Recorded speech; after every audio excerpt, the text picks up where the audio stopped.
Tunaingia vijijini, mijini na hata jijini kukuletea taarifa mchana kutwa. Usiku tunaketi kitako, tunadadavua tukichanganua taarifa na makala muhimu yanayokuhusu wewe na familia yako. Ungana na Bernard Ngozi kwenye Open Forum Political Show kuanzia saa 4 usiku hadi dakika zake kila siku ya wiki kwenye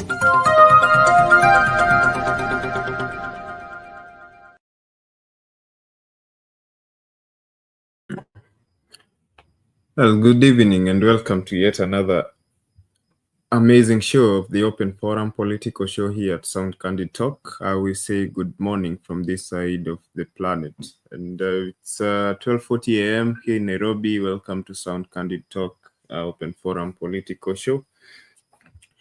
I hope your week has been good since we were last here together on the show. When I was hosting, of course, I was here yesterday with Shadizo, and we had a lengthy conversation concerning what has been going on in the country. Majorly Shah and Chief, that has been a sweeping conversation across the country, and we've talked about that since last week. And there's still new developments going on around that issue, and still. We're still having conversations about it, even as new information continues to surface concerning the same. And I'm inviting you into the show to come and share with me. There are new developments, and we're going to have them. But before we do that, let's first do some housekeeping. The show, I have Tuni Muhammad, who is reminding you to, as usual, to like and share the video, and asking you to do the same right this moment. Those of you who are already tuned in, just press the like button on this show, and if you've not subscribed, just subscribe right now before we even begin. That will take you less than 2 seconds, so let's just all do that. Subscribe. We need you to subscribe to the channel, and so that we can continue to grow as a family. Before we begin, so Tuni Muhammad, who has been here very early on, Tuni Muhammad says, "Hi Douglas and everyone." Hi to you too, Tuni Muhammad, and welcome to the show. And everyone else who is watching, I welcome you to engage with me in the comment section. Engage with me in the comments. Of course, we are live on Facebook, Sound Candid Talk. We are live on YouTube on our main channel, Sound Candid Talk Live and Sound Candid Talk. Engage with me, join me in the studio. I'm going to be sending out the link, although I had sent it earlier. But those of you who are watching us from Facebook, of course, you can't see it because I can't share it on Facebook until I go live. So I'm going to do that right now. I'm going to share the link with you even before I introduce my conversation today. Well, now the rage is back, and today there has been the city has been shaken up a bit with residents of Majengo and Shaurimoyo, right? They were involved in running battles with police after police shot a teenager in the head and killed him. So that is what has been happening in Nairobi today. They burned police houses and police cars. So that is what has been happening in Nairobi today. So I'm going to be playing that even as I wait for you guys to join me in the studio and share out the link, invite more people to watch the show. I'm going to be playing that bite just to bring you up to speed with what has been happening in Nairobi today. Well, in other news, Raila is still doing his consultations. Today he's been in Wajir, in the northern eastern counties, still doing his consultations, still rolling out his next move in politics, or rather consulting on what is it's going to be. But Kenyans are asking, is he on the side of Kenyans or on the side of government? Meanwhile, even as he continues to do that, there are other developments that might be pointing out as to what really we expect out of this. Meanwhile, in Parliament since last week, or was it last week? But something has been happening. Gachagua allies have been plucked from various committees, and those positions have been given to ODM lawmakers. Today, again, there were some more reshuffles, and three Gachagua allies were removed from influential committees to less influential committees. We're going to be taking a look at that. And the conversation around NADCO is back. Where is that headed? Is Raila pushing for the creation of prime minister seat once more? Is that where we are headed? Well, I'm inviting you into the conversation to just come and tell me what you think about our politics. There are more stories there are more conversations that are happening in our country right now. A lot is going on. We're just going to have a conversation around all that. But this just forms the basis of my conversation tonight. And before I go on, let me just introduce the topic of the day, then we'll come back and we can begin. So here. Angry residents set ablaze houses belonging to police officers at the Shorimoyo police station in Nairobi, demanding answers over the killing of 17-year-old Ibrahim Ramadan, who is said to be a Form 3 student and succumbed to his injuries this morning at the Kenyatta National Hospital. Several other people were injured after police clashed with residents in running battles. The chaos also saw 2 police cars burnt and bonfires lit on the road. Rosa Ngoi begins our coverage tonight. The unrest in Majengo started following a deadly confrontation between law enforcement and residents, which escalated overnight and into the early morning hours. Chaos started moments before Ibrahim Ramadan meeting his untimely death. The young man who dreamt of being a pilot in the future had spent some time with his mother and headed to the mosque for evening prayers. Unknown to the mother, this would be the last moments she was to spend with her son. Police had stopped a group of youths for a random search on suspicion of trafficking drugs. They were targeting a known suspect who was in the group. Ibrahim was shot during the altercation and hospitalized with a gunshot wound. He succumbed to his injuries on Wednesday morning. Akikimbia akienda msikitini, kumbe ule polisi ameruki ukuta. Hapo ndio mauti ya mtoto wangu ilimpata. Alipatana akirusha, akipiga watu, akapiga bubu, akapiga watu wengine 3. Sasa vile nisikizo risasi, baada ya dakika kama 2 hivi mtoto mdogo ndiye alikuja akitana, mtoto wako ndiye amepigwa. Ibrahim ndiye ako chini amepigwa. Ibrahim anaumia. Ibrahim amekufa ako chini na ile kanzo alikuwa nao ni Ibrahim. News of his death quickly spread, igniting renewed outrage among local residents. 3 houses belonging to police officers were set on fire during the ensuing chaos. A police vehicle belonging to Shorimoyo police station was torched by the enraged crowd. The unrest escalated further with the discovery of a second body early Wednesday morning. Witnesses' accounts paint a picture of an extortion spree going on, with the locals saying the officer involved in Ramadan's shooting is known for taking bribes from a popular hall where the sale of the outlawed bang usually happens. Polisi leo wameletwa madam, wametoka Lunga, wengine wametoka Embakasi, Kitengela, ndo wameletwa hapa na Nairobi area. Mapolisi wetu hajakuwa hapa. Alipokuwa akipiga risasi, aliwaambia vijana tutawaua kama kuku. Area residents are calling on the Independent Policing Oversight Authority, IPOA, to take action against the officers, adding that they have safeguarded several eyewitnesses who will assist the authority to bring the rogue officers to book. Polisi wanaambiwa wasitumie live bullet katika kustop riot. Anapima mpaka mtu, anapiga mpaka mtu kichwa. Mtu wangu, sasa hiyo ni ubinadamu gani wako nayo? Yani jo, tunafai tu pia tukuwe na ubinadamu jo. Kenya kuna ma rights mingi, lakini sasa hiyo rights hawawekea hadi kwa polisi wache kumada vijana. In Kenya today, we have a murderous police service that is operating with a murderous regime that is taking away the lives of very young people. We are very much concerned that every month of Ramadan, we get complaints of police harassing worshippers who go for night prayers.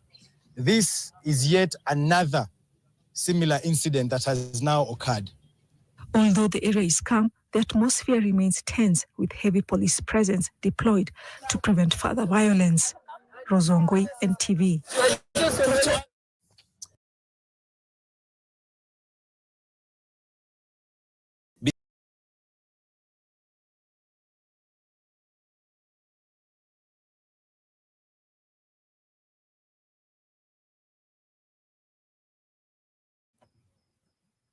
There you have it. That is what happened in Nairobi today. And right now I have Mama Selina with me in studio.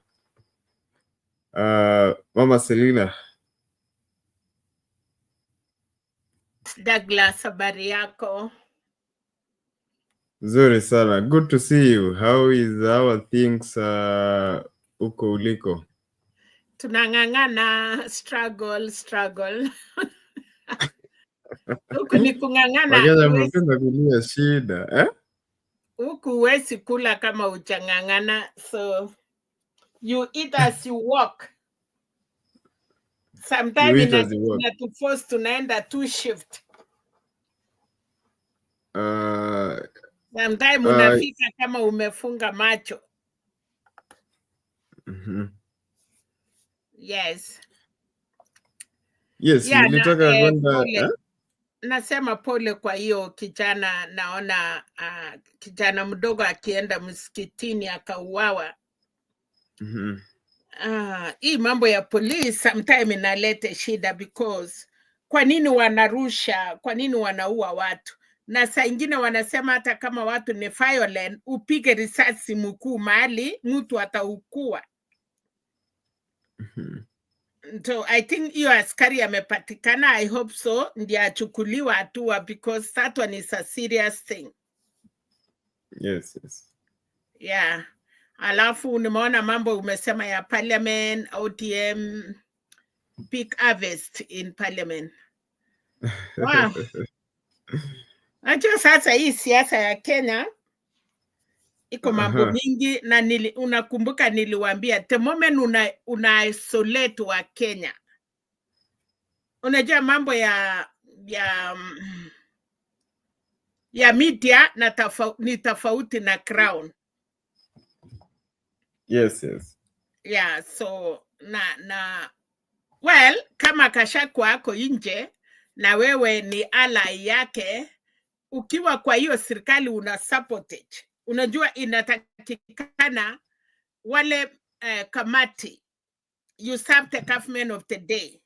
But ukitaka kufanya kama opposition, unaona kama tuko na minority and majority. Uwezi chukua watu ya minority upatie viti na waweze kusaidia. So walisema na of course watatoa watu wote wako associated na Gachagua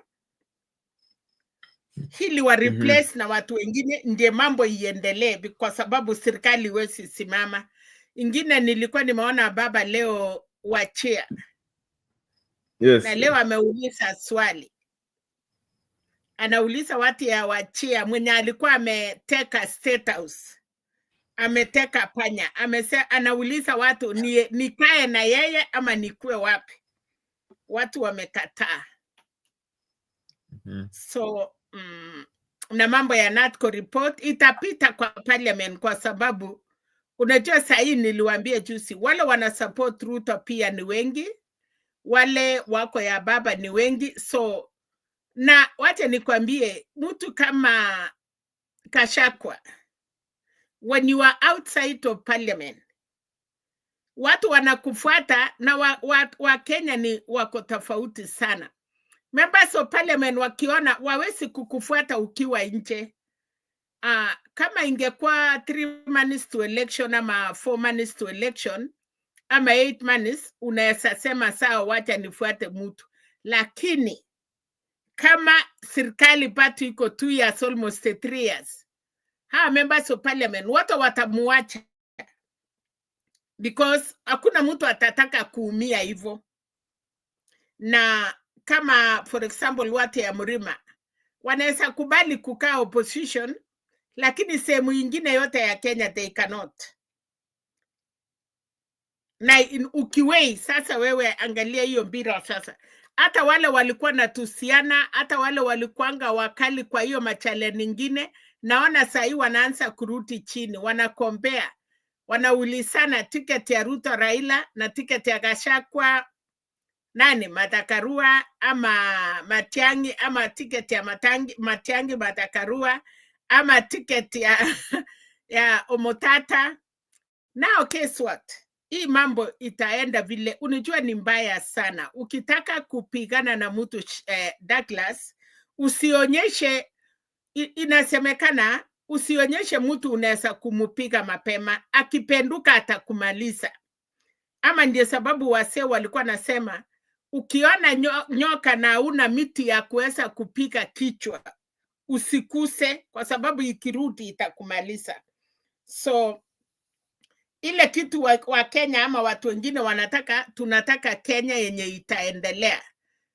Guess what? Kama ODM ama Azimio wale wataweza kuingia ndani na wafanye kazi kwa Kenya, ile kitu tunataka ni Kenya yetu ikuwe mzuri. Kwa sababu kama sasa kila kitu itakuwa imetimisika, Wakenya watalalamika kwa nini? Lakini ile kitu nataka kuomba ni hii mambo ya maaskari, because kwa polisi pia kuna sabotage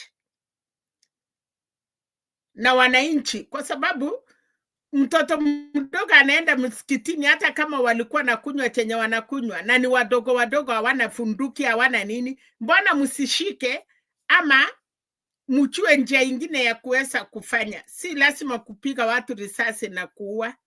So hata kwa serikali pia kuna wale wacheuri wako humu ndani.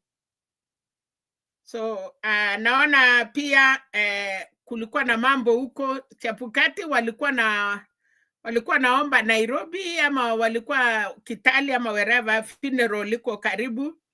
Naona mama amesema unasikia anasema watakuwa na state funeral. Naona natembea anaokopa, anasema okay, funeral ni funeral, mtu ameenda apatiwe heshima zake. Lakini pia wawezi, unajua inategemea, hii dunia ni iko ngumu. Ukikosea watu si kama zamani. Unajua zamani nyinyi vijana ndio mumekuja kutuambia. Zamani hata kama mtu amefanya makosa watu walikuwa na waokopa kuongea. Juu walikuwa nasema usiongee juu ya maiti. Lakini vijana na watu ya siku hizi unarudishiwa hapo. Hakuna ile tulikuwa tunatanganywa ati iko dhambi usiongeleshe. So, nyinyi mumetuonyesha mambo. Na tukaambiwa pia zamani ilikuwa inalipwa na watoto, lakini siku hizi dhambi zako unaenda wewe na dhambi zako mwenyewe. Lakini sisi wa zamani tulikuwa tunadanganywa. Naambia hata usiongee kama mtu alikuwa mbaya, hata kama unasema tu alikuwa mzuri, kwa sababu hakuna mtu alikuwa anastahili kusema huu mtu ni mbaya. Naheshimu hata kama ameua watu. Yes. Now 21st century you are showing us a lot. Na munategemewa unasikia kila kiongozi akipanga dunia yao, hawapangi mambo yao, wanapangia CNC. But nataka kukuwa na challenge moja Douglas. Hao watu wanasema CNC wanatumia nyinyi. Kwa nini wasikue nyuma yenu? Why they don't say we need a CNC leader? Sisi wale tumesimama mara mingi, tumekuwa leader of opposition, tumepigana. wale tumekuwa ma PS kwa future, why can they these people if they are very genuine? Kwa sababu tuko na machensi wamekoma kukua rais, si ndio? Tuko na machensi wanaweza kuwa vice, and they are very clever, by the way. Now, I need a challenge from the CNCs that nyinyi you are sympathizers on us. Munataka sisi pia damu yetu iende mbele. Na nyinyi face Ruto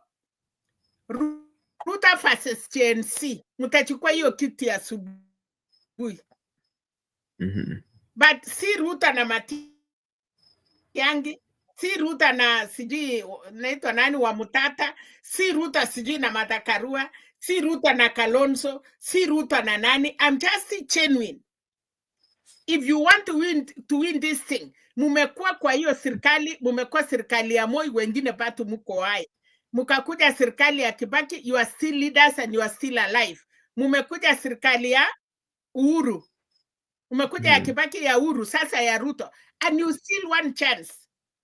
Apart from Baba, nasema sasa wale wanachigroup na wanatumia china ya CNC. Why can they, si muko na vijana na muko na wasichana.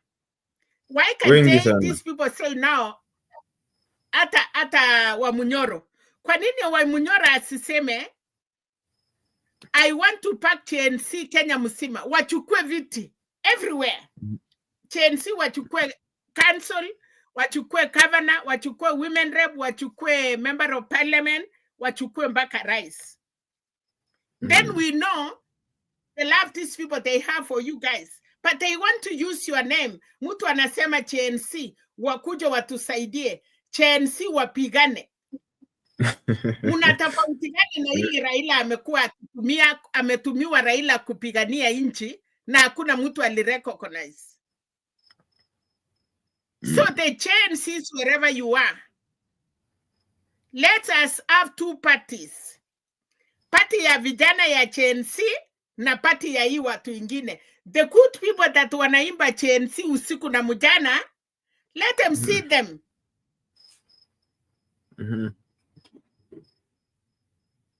Wakisema tafuteni kijana ingine ama msichana ingine. And then all these guys, they go home. But guess what? They need power. Na wanataka kuwatumia. But the good news is, the CNCs, they were not angry or power. CNCs walikuwa nataka kuona mambo Kenya imetendeka. They wanted to, wanataka haki. Whoever who will rule Kenya, rule Kenya na haki. Na mambo ikipatlika ikuwe masuri. Because these people are opportunities. Nataka nikuulize leo kwa usafi kabisa.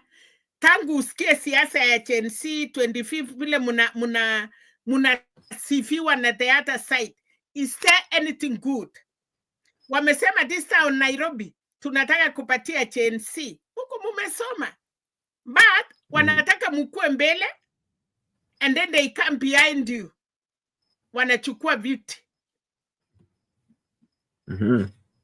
Haya, uniambia sahi kwa lineup ya hiyo watu. Tell me how many CNCs wako kwa hiyo lineup. Kama Kalonzo ni rais. Apart from hiyo group yao wameweka wapi line ya CNC? Ati munapatiwa kiti ya youth. Ile kiti ya gender. Why can CNC be given finance?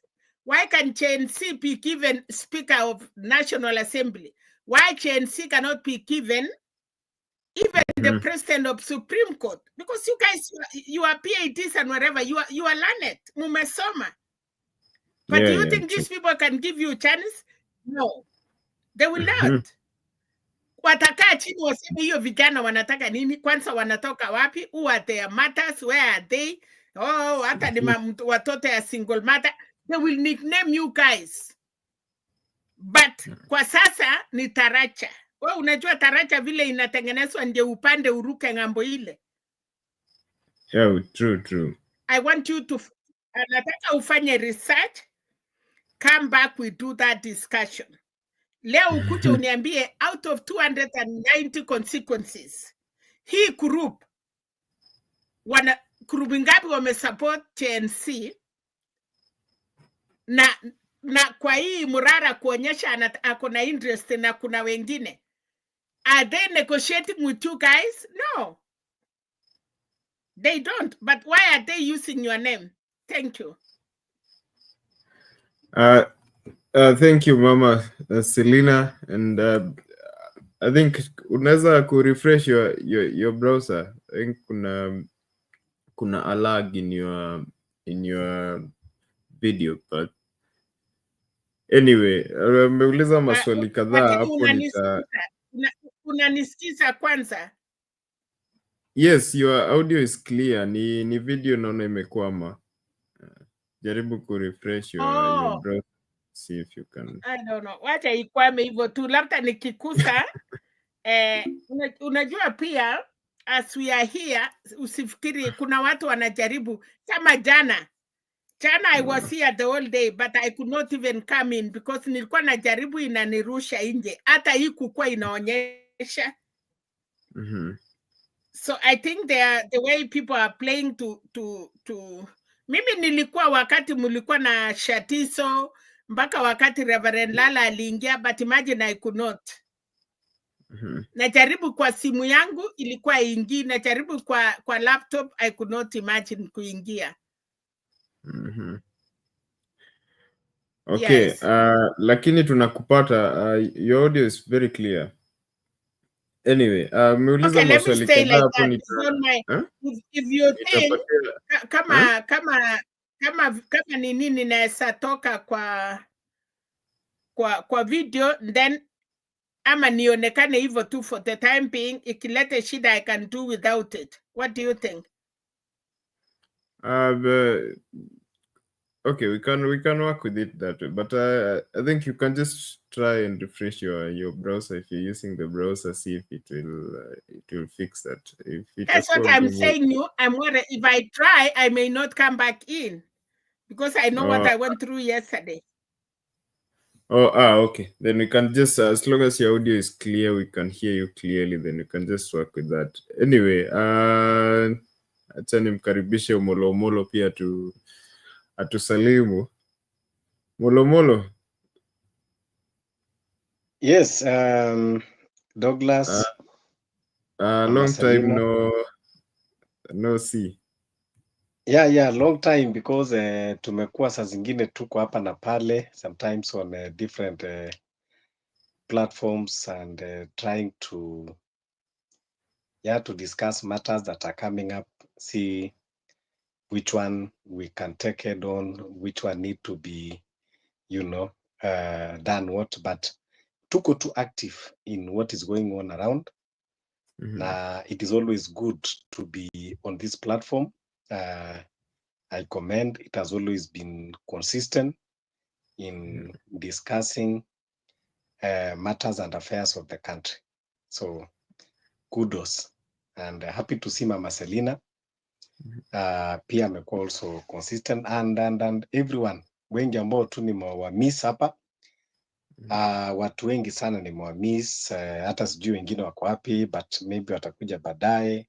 Akina Tuni Mohamud, wengi tu, akina Favored, it's been long time, and every comrade. Okay. Thank you for that introduction, Mama Selina. I mean, Omolo, I hope wote wenye mmetajwa, you've gotten your greetings from Omolo. Anyway, so Omolo, what have you been observing concerning our politics? Mambo ya everything that has been going on, especially SHA, and imekuwa the biggest conversation. Wewe inakusaidia ama your family? Kwanza, I think it is a good question that you pose. What we have been witnessing in our politics, and it is very sad that when we talk about politics in our country, it is not just politics. but it has matters to do with our lives. Matters very critical in our lives. We talk of matters health, and some quarters want us to think it is just a mere politics. We talk of matter security, and some quarters want us just to treat like a mere politics. So we're in a very sad affair of the state. Yes, but many things have been happening. Kwanza ilianza na Kimani Ichung'wah, who went to London to do the Lord's work of and he did best. I like how he executed, in a position of military, his only duty of embarrassing himself and that of his master, and he performed excellently.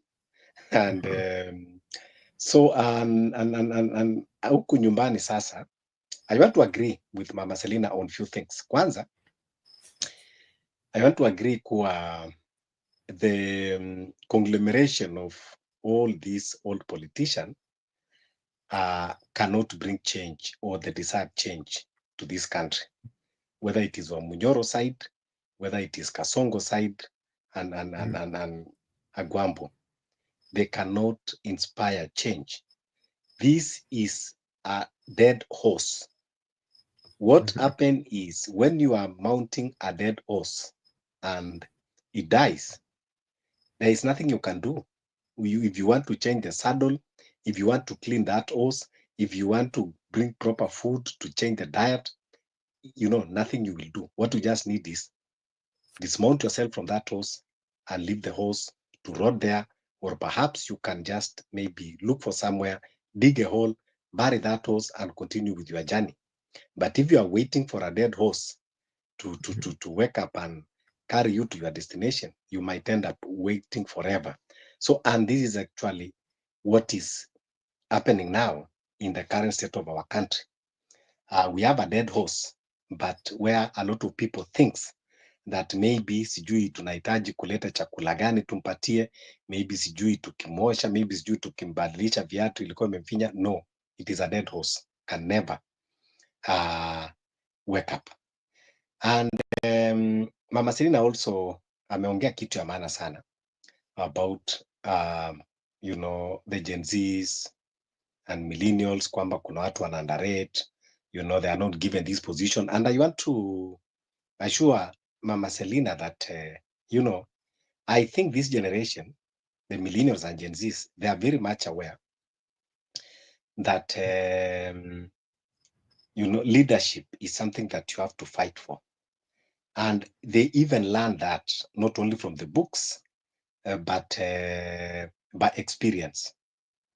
All of us, we saw what we were done to us on the streets on June. And so everybody already understand that you don't wait for the mantle to be given, but you go for it.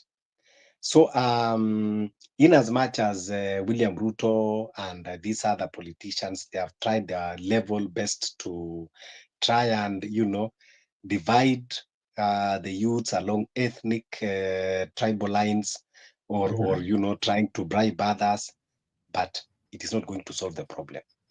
The calm that you see today, sio tikuwa ati Gen Zs have given up.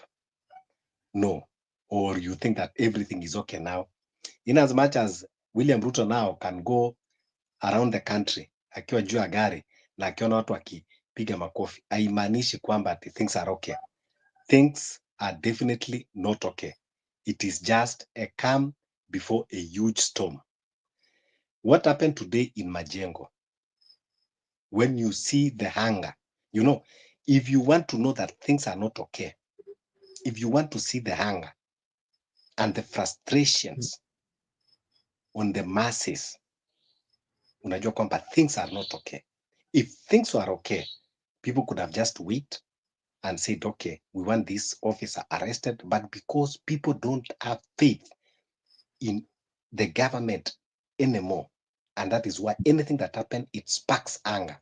So things are not okay. The SHA that we have been pushed to is not working, and it is absurd and very frustrating that even people who are working in the government, they start fighting about the SHA because some people have their conscience and they cannot hold their conscience.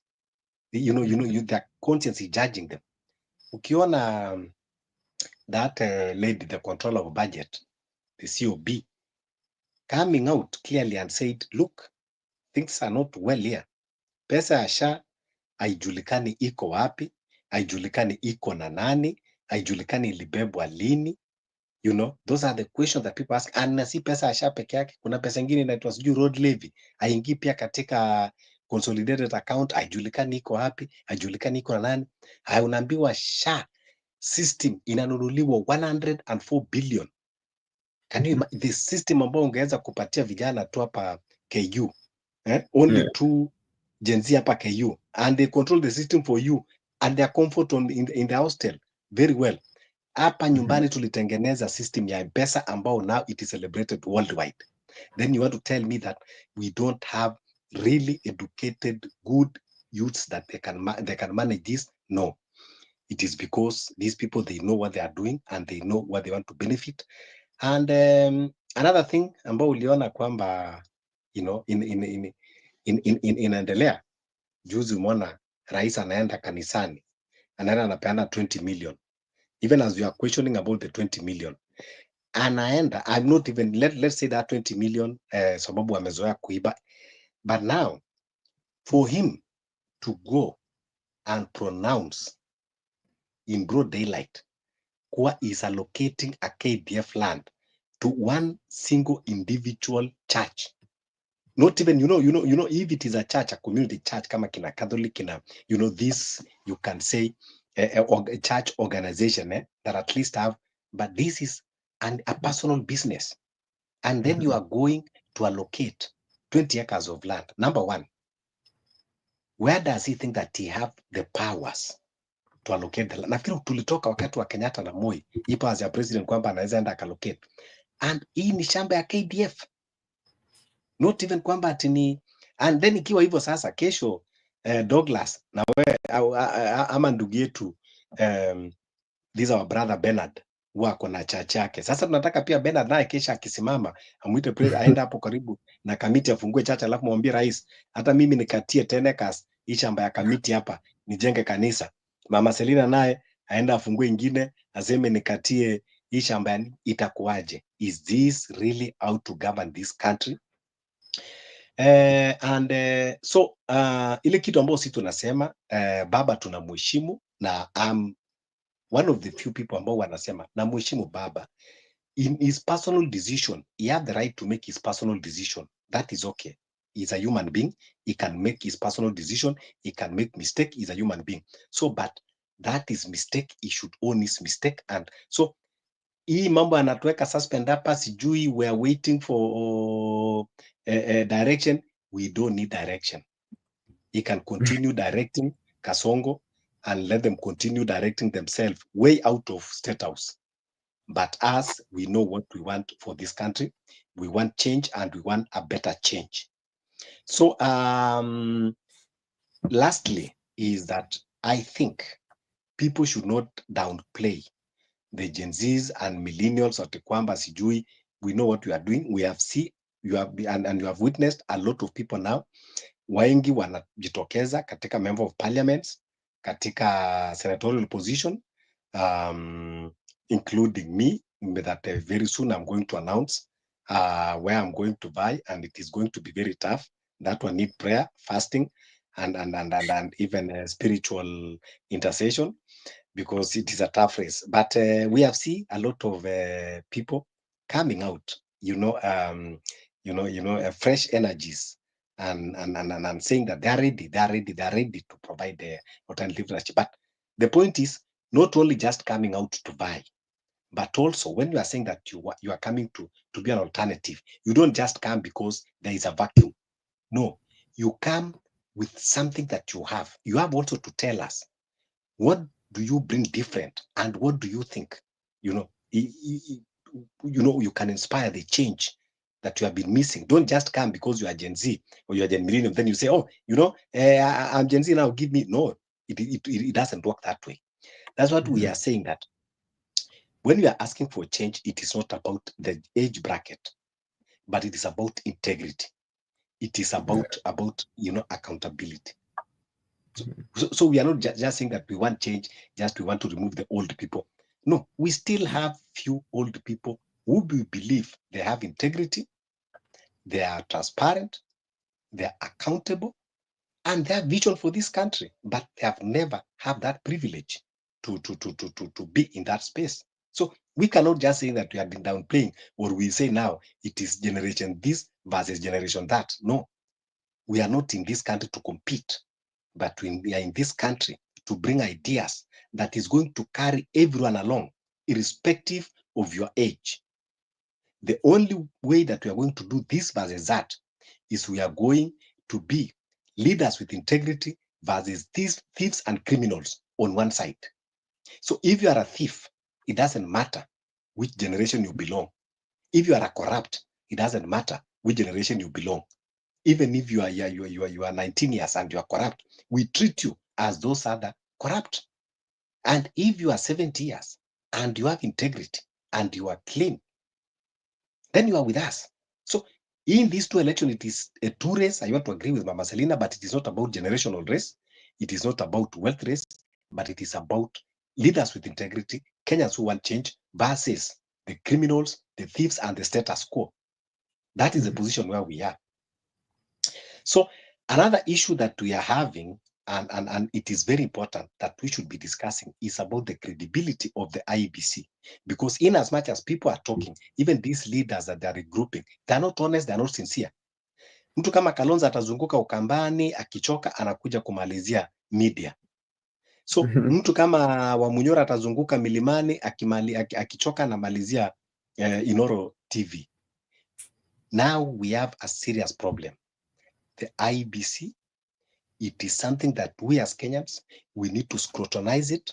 We need to make sure that every process, every step ambayo itafanywa na IEBC, it is very open, satisfactory, and transparent.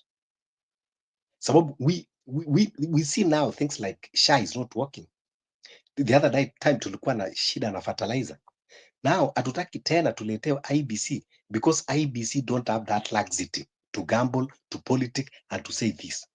So we need to make sure that this process of IEBC, that the team, those commissioners that are going to come are as clear as crystal, are very transparent, that you can see inside of their intestines, so that we are be sure, because we don't want to just participate in election for the formality, but we want to participate in a credible election that is really going to reward people with exactly what they want.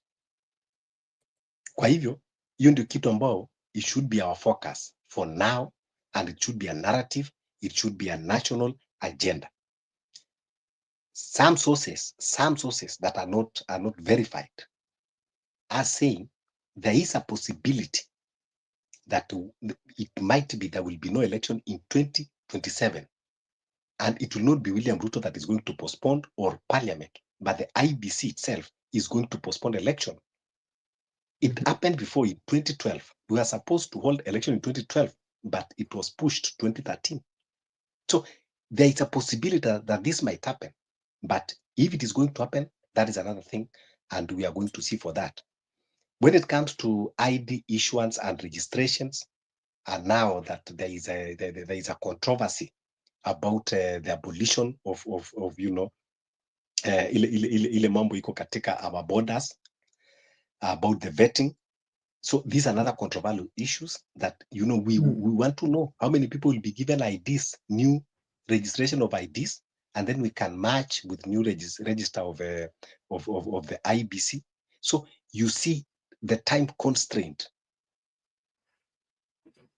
It can, and we don't just want to go to election just because of punctuality. We don't need to be punctual, but we need to have something that is credible, that is sincere, and ile kitu ambacho tunajua kwamba tutapata exactly every vote will count. We don't want to go to election only for us 2028 kukuja tena hapa kulia kimeibiwa, sijui sava iko wapi, nini iko wapi. If now we are told the system of SHA sijui iko Cayman Island huko, sijui iko wapi. Now we are fear that tutakuja kuambiwa the server tena safari imetolewa France, imepelekwa Afghanistan. So we want to make sure that we follow each and every step of IEBC until we make sure that it is very accountable and very transparent.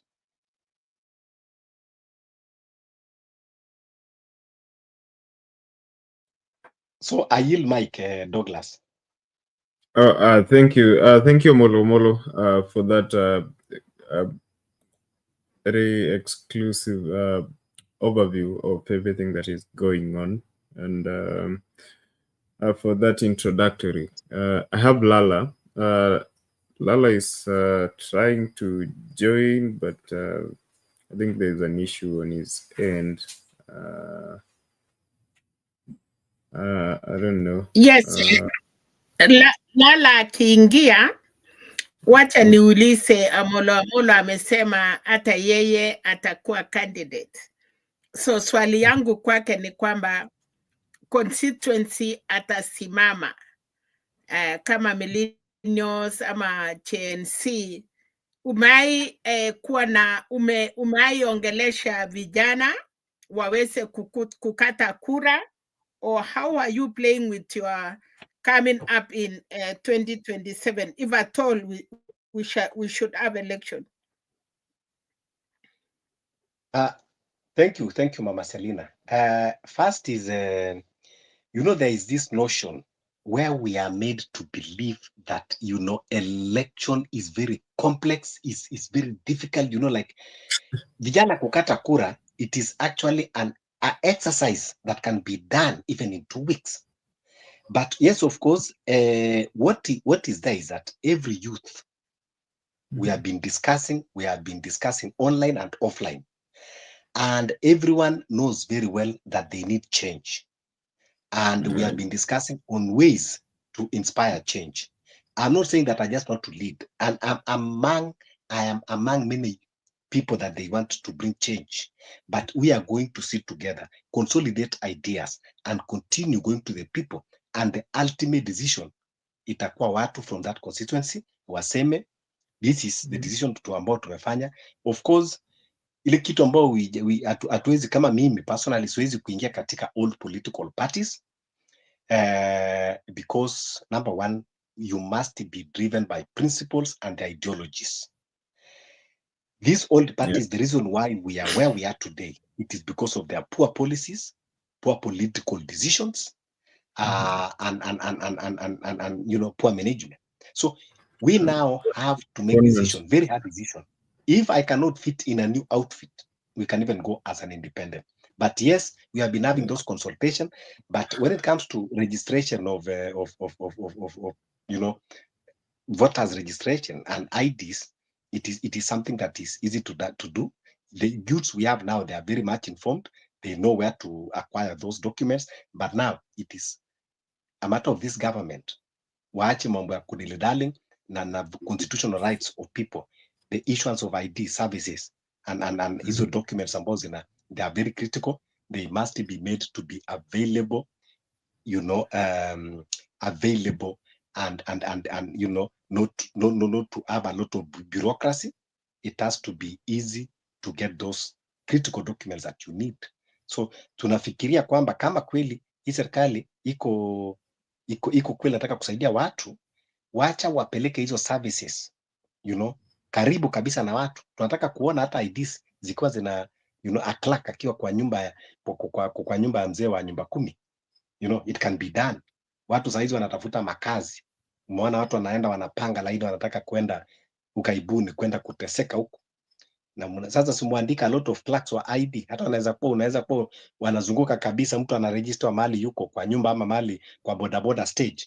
Unakuja unajaza form hapo, unaweka fingerprints hapo, bas na unangojea ID. It is doable. Okay, thank you Mulomolo. Sijui kama amekujibu swali Mama Selina kamilifu.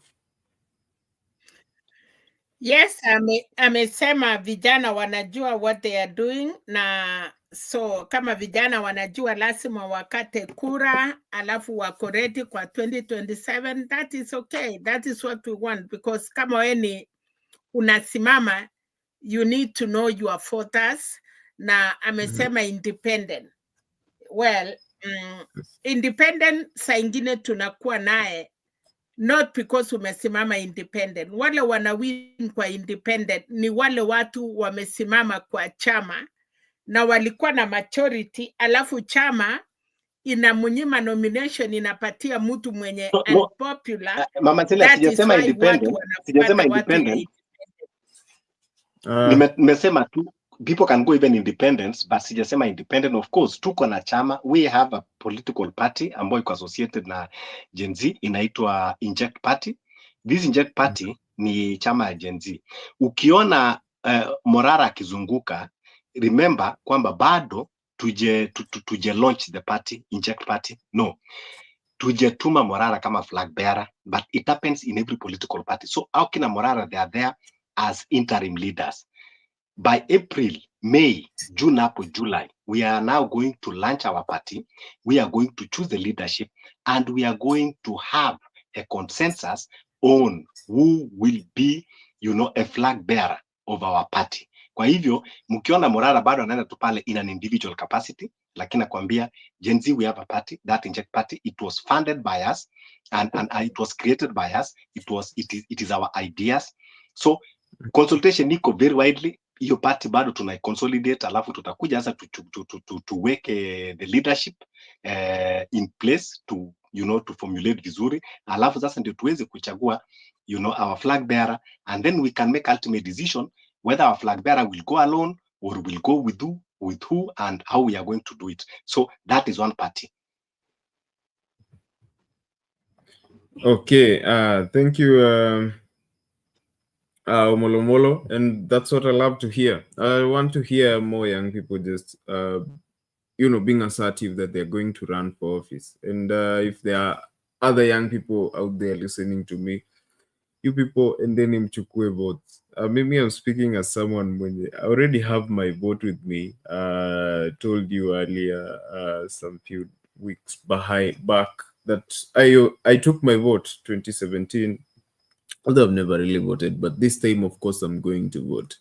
So if you're a young person there, I don't know if voter registration is on a rolling basis. It should be on a rolling basis.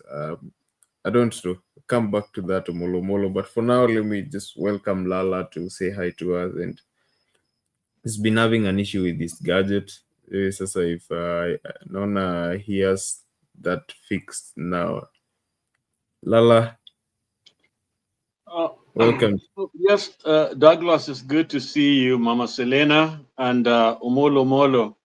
I missed you. I haven't seen you in a long time, heard from you, but it's good to see you there. Plus those who are behind us, behind the scene, that is. And who else I'm missing out here? Who else? Grace. Grace also is here with us. Asante. Omolomolo, I think I'm excited to hear that the young people are organizing themselves. The Gen Zs are getting organized, and that is really, really good. And we encourage Gen Zs to get into politics, get kura, and let them help us liberate our country. Lakini nina maswali kadhaa, but one of them is, first of all, when we talk about coming up with a candidate, the question is that candidate going to be selected based on the age? Is it going to have to be, or she or he goes to be a Gen Z, or can he or she be from any other age? And that's a critical question. Secondly, I listened to Morara and Caswell in a panel, and both of them were really speaking together, almost like in the same understanding of they come to the same place, which is really good. But then after that, I read comments and people started demonizing Caswell as a sellout. But when you look at the arguments are exactly the same. The two of them now see the complexity of organizing to take over the government. And so they have already moved from that high tower where if you talk to somebody, then you must be part of it, because Morara criticized Caswell because Caswell decided to greet or appear to be with the older guys, or Raila, okay? And then here Morara is together with Gachagua and the rest. And of course, he had to explain that you cannot, if you're going to be a leader, you have to recognize whoever is available and still hold on to your principle. And I think the same thing Kashmir has been talking about, yet they demonized him. So to me, I think the two of them have come together, which is good, because those are two wonderful young leaders. Number three, I think this connected number one, which is the young people are coming in with energy, with these wonderful young people. They are untested, very innocent. But remember, Kenya has been infected with that thing called corruption, that original sin, and many benefited their parents from what I would call corruption to get where they are. And so when people come out as reformers, they gotta be very, very careful what they mean. And I'm saying this to say this: energy is great, but they need a lot of wisdom. I'll give you an example. August 82, there was an attempt to overthrow. Some people think it was a successful one. Ochuka was the president for, I think, a whole day, okay, because people listened to him. He ordered the police, wawe camera here, and there were camera here. He was the leader for those few moments. Moi was running somewhere in Rift Valley. Nobody was there. The man was in charge of the nation, okay? But this is the inside story. One of my best friends was one of the ringleaders. He was condemned to die. So I went to see him at committee prison. And he explained to me, he said, Abel, we were successful in Anyuki. We got out of the into the armory and took over. And because I was leading the troop in that area to counter disarm and get into the armory, these guys brought me a general suit, attire, okay, a general's uniform to put on. And they said he didn't want to put it on because he did not know what it is to be a general. So the point here is that young people, they have the energy, they have bravery, okay? But wisdom is necessary, is needed. Because when I hear Omolo Molo talk as if they know everything they want, I'm a little scared. I think there's a need for the GNCs to organize themselves, ask a lot of critical questions, engage people that they know have credentials of clean lives, practices, or else the Gashaguas and others are there, and those are the old prophet, corrupt prophet, will sponsor them, will disorganize them, and history is does not lie. We know so many of so-called righteous fight for leadership that were hijacked, but the same people became the most corrupt ones, and we've seen it over and over and over again. So there's a lot of care is needed, a lot of support from the other generations are needed. But the first question I raised, are they going to restrict leadership to their own kind? That may create a problem because it means they have to discriminate against other group because they are corrupt. And the question is, innocent does not mean we are not corruptible. So there are a lot of questions in here, but I'm behind you guys. Organize yourself because we need young people, because this is your life, this is your future, this is your country, these are your challenges that we have pushed over to you because we could not handle them. And that's what I'd like to say. Maybe Molo can comment on that. Asante.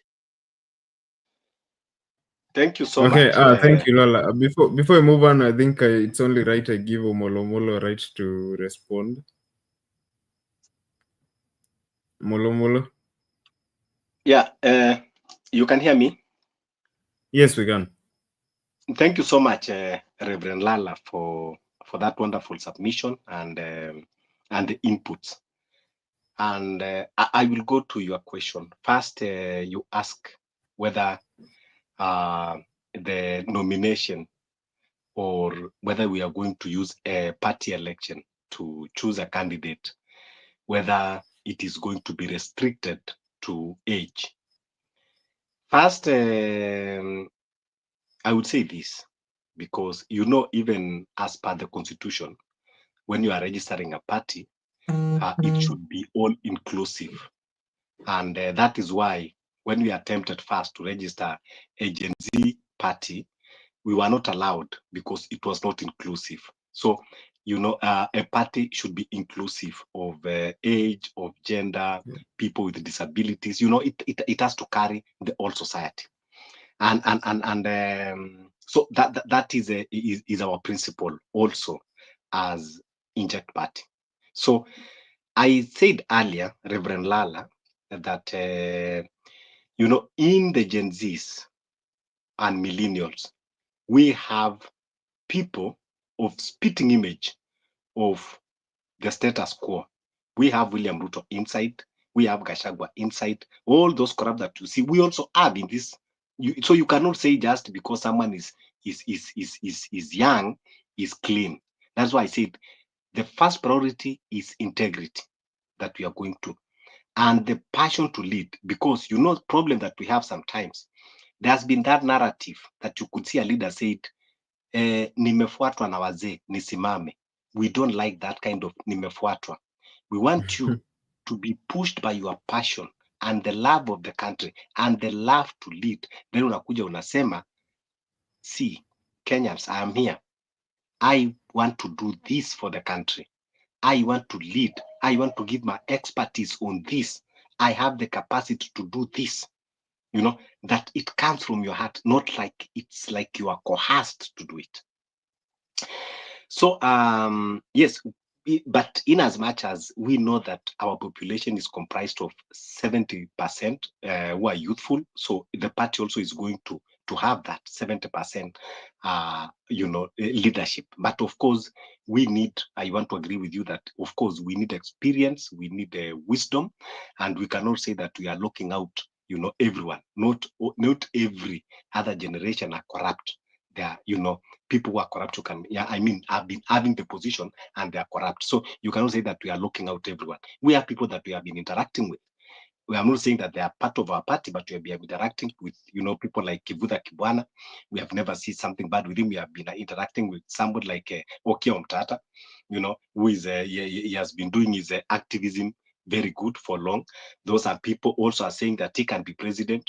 That is a subject of discussion, because activism is not a qualification of a presidency. You can be an activist very well, but it doesn't mean, because the leadership requires a lot of things to be put together, So now, on your other second question about Morara and Kasamuel, I'm not saying that I'm speaking on behalf of anyone. And I said before, we have not, Morara cannot purport that he is a leader of Inject Party. He is just an interim. So any decision that he make now, he make on his behalf. We will have a party nomination. We will have, you know, a national exercise, and then we are going to end with a delegation, and we are going to have a party nomination. Now we are going to choose the right leadership, and we are going also to have a flag bearer. If we are going to settle for Morara, that will be fine. If, for example, we might settle for another candidate, so it is very possible. For Samuel, he is a very good leader. He did his part in the movement, and in the problem with Samuel is the steps that he took. You know, the reason why you see we are with Morara is because we put together with Morara. We are together in the Inject Party. You know, because Inject Party was built based on our ideologies. So if Samuel could have stayed with us, so anything that we want to do, we do together. But now he jumped, go to ODM and tell us that now he's the youth leader wing of the ODM. So he jumped against the ideologies that we were against it. So, but I'm not disputing that he's a good leader. Some people make wrong choices sometimes, or out of expediency. So we are not saying that we are cutting him off, you know, and we don't know. He might also have his own tactics to go and, you know, fight from within there. So maybe in the near future, it is possible that Samuel might come, because we you know, a journey of leadership and a political journey is a tough one. And you cannot just say that it is, you know, sometimes you cannot make decision overnight. But he made a mistake that most of people think that he was not right to just jump. That's why people call it betrayal. Because when we are together, all of a sudden you go singing on the other side of the river. Then we saw it as betrayal, because we were supposed to go together in this journey. If we were to make a say that we want to change and shift to go here, we should have sit down and consult. Who knows? Maybe we could have even said, hey, what if we all decide as Gen Z, we go inside ODM and dismantle it and take over, and then we clean it, we select the few people that we think they have integrity, we join together and we go, or we go to, you know, Jubilee, or we go to this party, or no. So it is, you know, when you are working with someone, you must always have a good engagement, understanding, but you don't just go and all of a sudden, you know. So we saw him as a traitor, and someone like that is dangerous, because tomorrow, even if you say you are to rely him to be a leader, then he can make decision without, you know, consulting others, and it is exactly what William Ruto is doing, because William Ruto, after Kenyans entrusted him with leadership, but now he go making his own decisions without consulting with Kenyans. And that is why SHA today is in sham, because there was no wide consultation. That is why today we'll go dishing out KDFM without consulting anyone, without even consulting even the Minister of Lands. He just to go and make the pronouncement, and without due course and procedures. So we saw those kind of traits in him. Nevertheless, some people will ask, Morara has been going meeting with Rigiji. We saw him the other day. Actually, I wanted to post that. We saw the other day. Yes. So we are not saying that Morara is clean, but Morara currently is still talking of consultation. He has not joined or be assimilated as, like a wiper leader or this leader. No. And that is why I said, even him, he is not making the ultimate decision. If he chose to be assimilated na kwenda kusema kwamba amejoin PLP ya Martha Karua, well, that will be his personal decision. We'll cut him off, and the Inject Party will continue building itself. So those are, that is how things are. But for now, him is going in the pretext that, okay, these people, they called me, and of course they are in opposition. We have not yet made decision that who is going to be the president, and we have not yet signed any MOU. So we are just going to. So it is different from Kasamuel, because Kasamuel went there and given a position, you become a youth leader of ODM party. So that is it. So he already get his own employment. So, but Morara is going there, is still under the umbrella of Inject Party, of which if today Inject Party, we said from now henceforth, no consultation with Rigiji, no consultation with Kalonzo, and we don't want to be seen with them anywhere in any platform.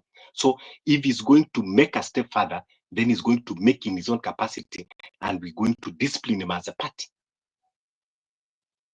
Because now, before, we were skeptical about going election with William Ruto. And, but now we said, okay, let us give him a last shot to see whether we can bring change to this country. People are saying, no, whatever it takes, it has to be revolution. But then we say, no, let us have one last bridge to see if William Ruto is going to allow this bridge to move, or is going to break it and then, or is going to burn it and then we will cross with the flames. So even this election that is going, that's what I'm saying. That's what I started by saying, that the storm, is not over. This is just a calm before the storm.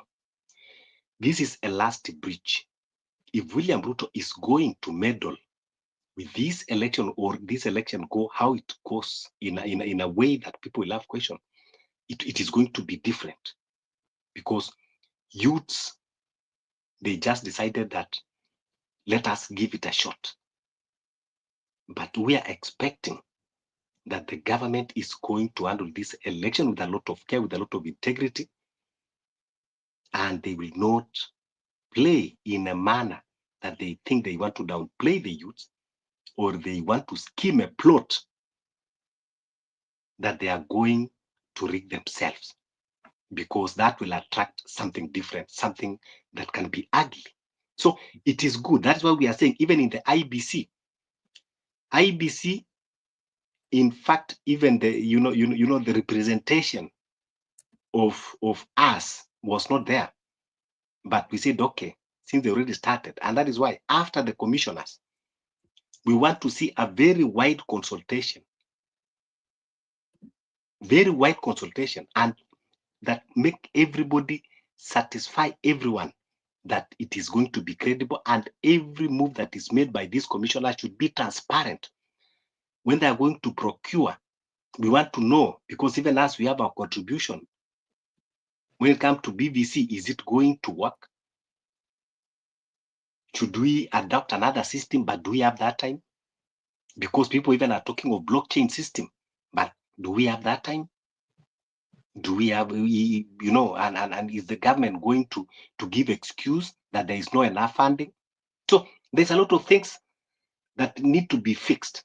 But yes, Reverend Lala, to answer your question, is that we are not saying that we are closing ourselves exclusively because of the age bracket, because even in that election, this is about governance. Governance, it entails every generation. So you cannot say that, oh, no, it is only us youth. You are going to lead 90 people, you are going to lead octogenarian. So, and you cannot lead people without also those people being represented, So you need advice of those people, and you need also them around you.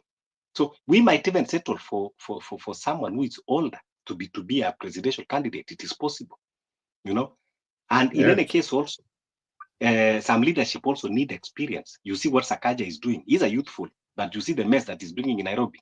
So in as much as, but the problem is we are saying that we don't have, the role model leaders in this country. We have deficiency of the role model leaders in this country. That is why it is very difficult to say, who are you going to approach to model me? Anyone that you want to approach to model you, they have a very bad records. That is a problem that is there in this country. Thank you. Thank you, Omolomolo. You have something, Lala? Omolomolo, I think you've answered some of my questions, but I think you've raised more questions than answers. And one of them is when GNC began, they were leaderless, and that's what made them unique, because it was a movement that seemed to be unified yet they had no leadership at all. So, but from your statement, it seems as if there may have been an organization earlier on where Morara and Kasmul and others were part of it, and so he betrayed that particular organization. And there seem to have been some other consultations with other key people within the movement. Okay, so it's a little confusing because the very thing that Morara is talking about here are the very thing that Kashmir has been talking about. So in my mind, as I was listening to both of them, I realized that now they are together. But then when I read the commentary, I hear of Kashmir betrayer. So I'm asking, what has he betrayed anyone based on now the fact that are coming out? If at all there was already an organization, then I can see that betrayal. But if it was a leaderless, it's easier because you wanted to partner with those that are fighting the system. And at that time, I think the perception was that there are those who are going to fight from within, which when you are stating that Kashmir betrayed the organization, and yet Morara is talking to the same people. Now the question that you're raising, Molo, I'm here to let me ask this question: if your idea was to put the youth together to fight for a good governance, a better country, a country that we can all raise our kids, which we know that the youth, the Gen Z was fighting for. What is wrong with Gen Zs taking over parties? Because we are 70%. You guys are 70%. And if you get in all this party, you can take them over. Instead of trying to, which is a strategy, which is good, that you have, one organization, the youth, which is young people, party, which of course will attract people now that is open to other people, older people will probably join in. Why not allow a different strategy with their own legitimate, that is, it's okay to form what you guys are trying to do, your party. And why would you call somebody a traitor if it's thinking differently that let's take over all these parties? In other words, it just can't be one strategy. Why can't you have more than one strategy to be able to beat this this monster that we have in the nation? Knowing exactly how they have operated in the past, knowing how deep corruption is, why would we just focus on one way, one method, when actually the number is large enough to be able to take over and fight? Because the problem now we have here is there are those that belong to particular, maybe a wiper. I'm sure they have youth there, they have Gen Zs there. Then do you have ODM, they have youth there, okay? So the question is, are you trying to win them over to leave those parties and join you? Which is okay, you can do that. Or as a movement, you could actually infiltrate all the parties and be able to take over the governance than fighting one of you, which is really Maxwell. It's almost like if you do it differently, if we didn't, I think and finally, me, I think I'm talking too much. But what I'm like to say here is that when did the organization Inject Party start? Okay, and when did Kashmir became a betrayer? Because to me, I thought after that talk, the two of you, the two parties are really together. But from what the comments is almost like he's a traitor. But up to now, I don't understand what that traitor means. Is it because he went to to Baba or he talked to Ruto or whatever. I don't know. Back to you.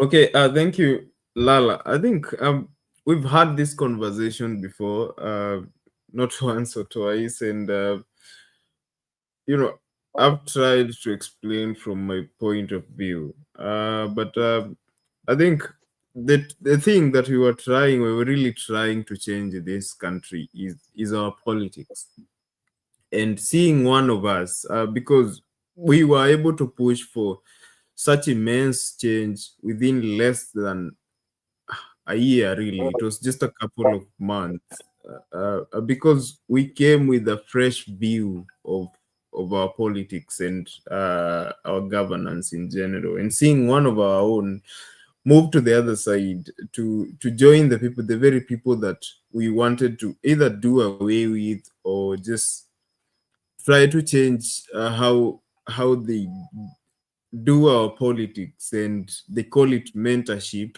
is a problem for us, because you going there to be mentored, then it really means that you're going to be sculptured by the same system that we're trying to change, that we think is wrong, that has destroyed our country, the corrupt system.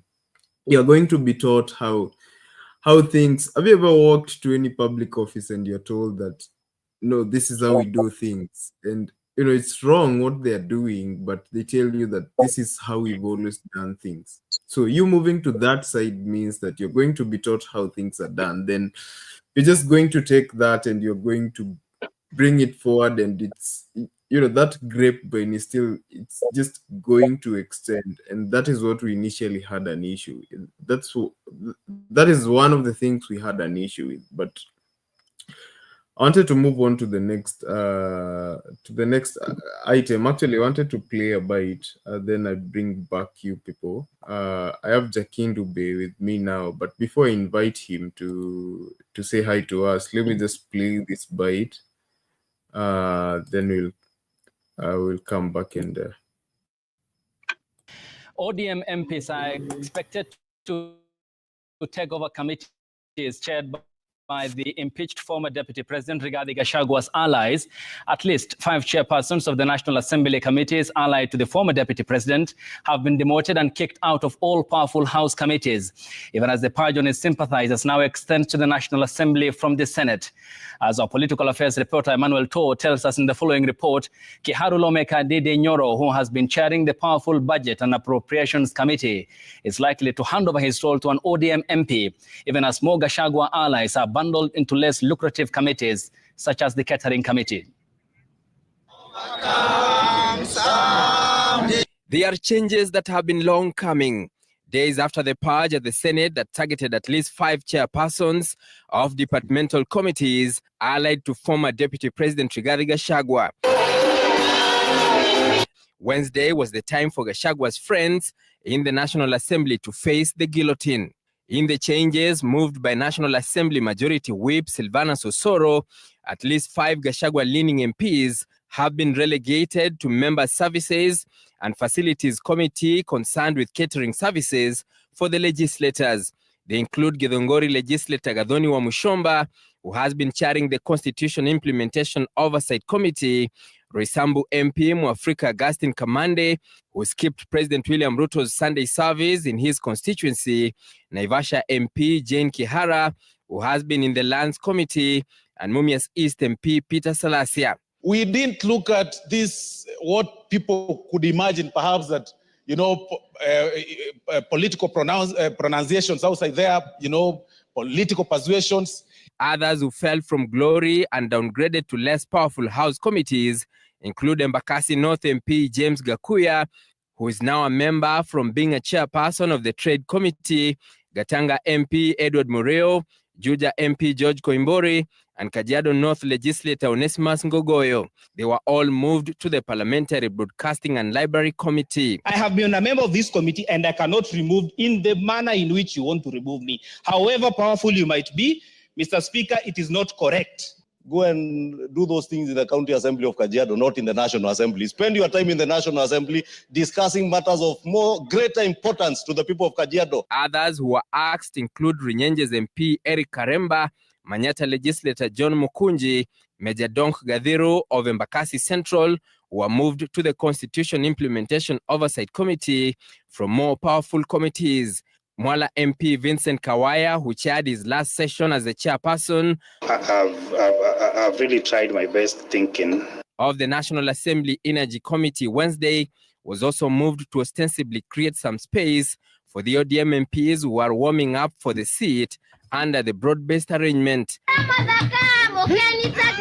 Although he has maintained his position as the chair of the Budget and Appropriations Committee, Kiharu MP Ndindi Nyoro, who has been breathing hot and cold since the impeachment of the former DP Gachagua, is expected to cede ground for an ODM member with at least 5 chairperson slots and 4 vice chairperson positions reserved for the opposition. There are so many factors to look at when you're coming up with even a single name. When you pull one, you affect the other. There is a question of regional balance. There is a question of gender. There is a question of experience. There is a question of party politics. There is a question of coalitions. In the looming changes, Alego Usonga MP Samatandi is set to take over the Budget Committee chair role. Ikolomani MP Bernard Shinali is warming up for the Trade Committee chairperson seat, formerly occupied by Embakasi North MP James Gakuya. Kilifi South legislator Ken Chonga is set for the Labour Committee, taking over the reins from Runyenjes MP Eric Karemba, while nominated MP Irene Mayaka will take charge of the Regional Integration Committee as Seme MP Dr. James Nyikal prepares to assume the chairmanship of the Health Committee. The shake-up in the National Assembly committees, although not yet complete, with the process of electing chairpersons expected within the next 7 days, is going to have far-reaching political ramifications, even as the cleanup begins in the National Assembly to raid out Gachagua allies in a process that promises to be noisy, messy, and even smelly. Emmanuel Tor, Citizen TV, Parliament Buildings, Nairobi.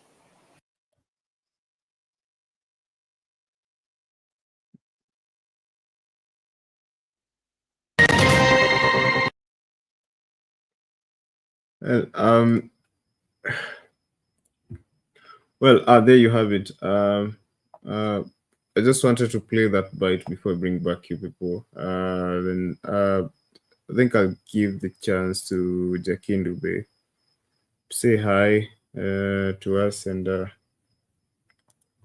open for us. Habari yenu, nimewasalimia wote na Douglas to by the screen. Mira cómo puedes personalizar tus bordados.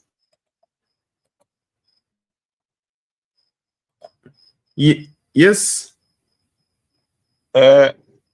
Nasema nawasalimia wote kabisa.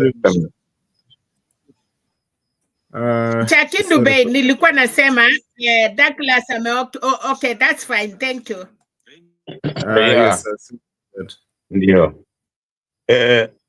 Douglas, mi nasema kwamba nimesikia debate ya Omolo, nimemsikia akizungumza. Nasema kwamba ingawaje mlikuwa mnasema ninyi ni tribeless, leaderless, hiyo sio namna ya kuorganize vitu. Mimi nataka niwaambie, nataka niwapatie mfano mmoja. Na hii mfano nilishapeana siku nyingine, na ninyi nafikiri watu wengi hawajui.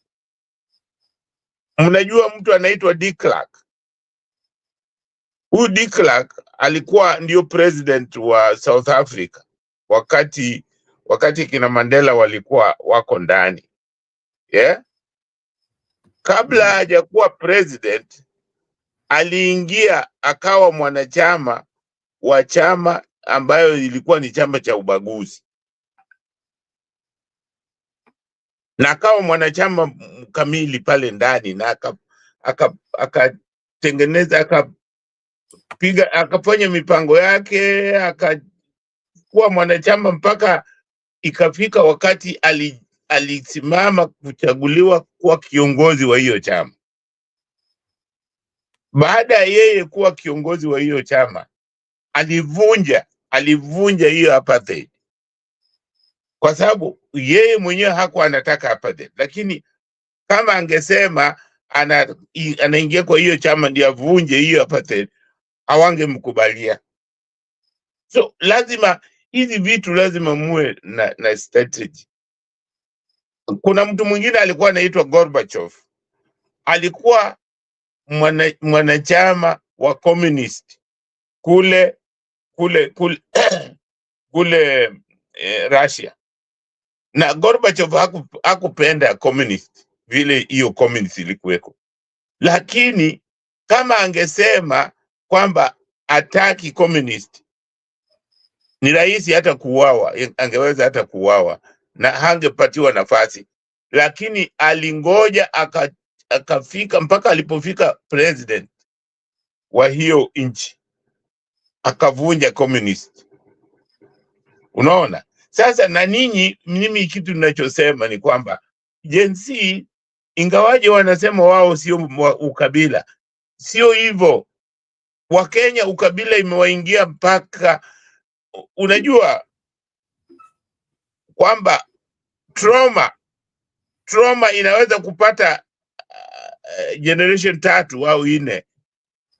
Wa Amerika wale weusi, wale ambao walikuwa slaves, zile vitu walifanyiwa, hiyo trauma haijaisha mpaka leo, bado inawakula hata wale wanazaliwa sahihi. Unaona? So hata ninyi wa Kenya, hiyo ukabila ambayo tumekuwa nayo kwa hiyo miaka yote bado inawakula. Kwa sababu mimi nasema hivyo kwa sababu sioni kwa nini amwezi kuingia kwa zile party ambazo ziko established. Muingie ndani ya hizo party, alafu yani sio hata kuwafukuza, ni kuwatoa tu hao watu, kwa sababu time imefika na mnaongoza vile mnataka, kwa hiyo njia ile mnataka. Kwa sababu mkiwa kwa ODM mko ujenzi, mko watu 5,000,000 kwa ODM, mna haki ya kupiga kura na kutoa mtu yoyote, kuchagua mtu yoyote mnataka, na kufanya hiyo party muongoze vile mnataka. Mwezi kusema ati sijui simpatia. Hapana, mkisha ingia pale ndani mnatengeneza, kwa sababu hata Kenya tunaitengeneza kwa sababu tuko ndani ya Kenya. Hatuwezi kukimbia ndani tunaenda mahali pengine. Hakuna, hata ukienda wapi bado ni Kenya, hiyo lazima uitengeneze. So mimi nawaambia, kwa sababu kitu kama hiyo inatakiwa mpango, na mpango mimi nasema ninyi kwa kweli mnasema tu, lakini ikiwekwa watu 12 wote mtakimbia kwa makabila zenu wote. Ni rahisi sana kusema na mdomo, lakini ikifika mguu 12 watu wengi sana, hata ukiona msomi nani atakimbia kwa kabila lake. So ni jambo ambalo linatakikana. Hizo vyama, kama kweli ninyi ni watu kweli mnasema mna kweli kabisa mnataka Kenya iwe, mnaingia kwa hizo vyama. Huwezi kuiangalia kwamba ndio hizo vyama zinaongozwa na watu, na hao watu hakuna mtu utasema ati sasa huyu ni mzuri sana kuliko watu. Ni watu uongozwa na sheria, na hiyo sheria huwa inaimizwa na watu wengi wakisema hapana, hii sheria haiwezi kuvunjwa hivi, itafuatwa. Lakini mnaposema hata hiyo chama chenu mkianza itaisha tu, vyama vingi vimeanzishwa na zimeisha. Kwa hiyo inatakikana ile chama ambayo kiko mnaijenga. Hizi vyama vingi saa zingine hazitufai, kwa sababu mwisho watu wataingilia tu, waziangalie. Wakenya wanaangalia nani yuko pale juu, ni Mjaluo, basi naingia hiyo chama, Mkikuyu, basi naingia hiyo chama. Sio hivyo. Inatakiwa zile vyama ambavyo ziko, mungechagua chama kimoja, mwingie ndani, mseme ndio chama hichi ni kibaya, bado tutaisafisha. Tuisafishe iwe ndio gari ambayo inatuongoza tukomboe nchi yetu. Mimi nafikiri hivyo ingekuwa ni bora zaidi kuliko kusema ni partless, kila kitu less. Na tena mambo ya mazungumzo, mnaweza kuwa mna protest, lakini ikitokea nafasi ya kuzungumza ni kitu kizuri. Kitu kizuri, mazungumzo huwa inashinda vita, mazungumzo. Kwa sababu hata vita mtapigana vita, lakini mwisho mtakaa chini mzungumze. Unaona? So afadhali kama kuna hiyo nafasi ya kuzungumza. Vitu vingi nimeona Kenya, vitu vingi vimebadilishwa na mazungumzo, kwamba watu wakae chini na wazungumze, waseme tunataka hii, tunataka hii, tunataka hii. Unaona? Sasa kama isipofanyika, hapo ndio mnaweza kufanya nini? Kudemonstrate, kusema hapana, tulisema hii ifanywe na haijafanywa. So mko na ground, lakini vile mnasema sisi ni sijui less, sijui kila kitu less. Hapana, inatakiwa hata kama ni less, ikifika saa ya kuzungumza, inatakiwa mseme okay, tukaeni chini, tuwe na construction dialogue. Ndio maana mkiwa na chama ambayo iko established, ni rahisi kupata mabadiliko haraka.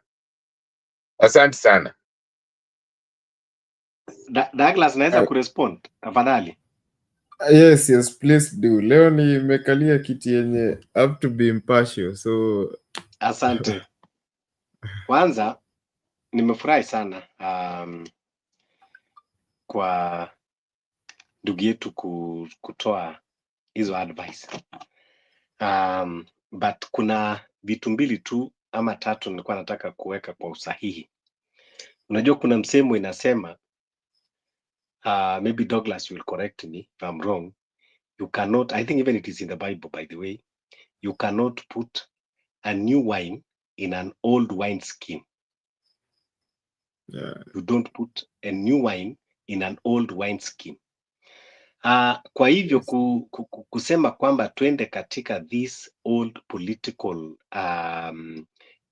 fabrics, our problems that we are having today were majorly contributed by the ideologies in those old political parties. Kwa hivyo, if we were to inspire change, ndio sababu tukasema it is very difficult to repair a broken system. Hii ni kama glass. So there is no way tungeenda pale for the same fabric ambayo ime create this problem, this mess, because it is not just a political party as name, but it is the ideologies and the principles that guide it. The reason why today in our country we waste a lot of money, tunaenda kwa election, we use 6 billion only for us to malize election, and then the winner and the runner up wanakuja wanakaa chini wanazungumza. Then you wonder, why didn't they sit? Kwa nini tulienda kuharibu pesa? Sisi pesa ingekuwa imesomesha watoto, ingekuwa imelipia mabili za hospitali. Why? It is because these leaders, they lack principles, they lack ideologies.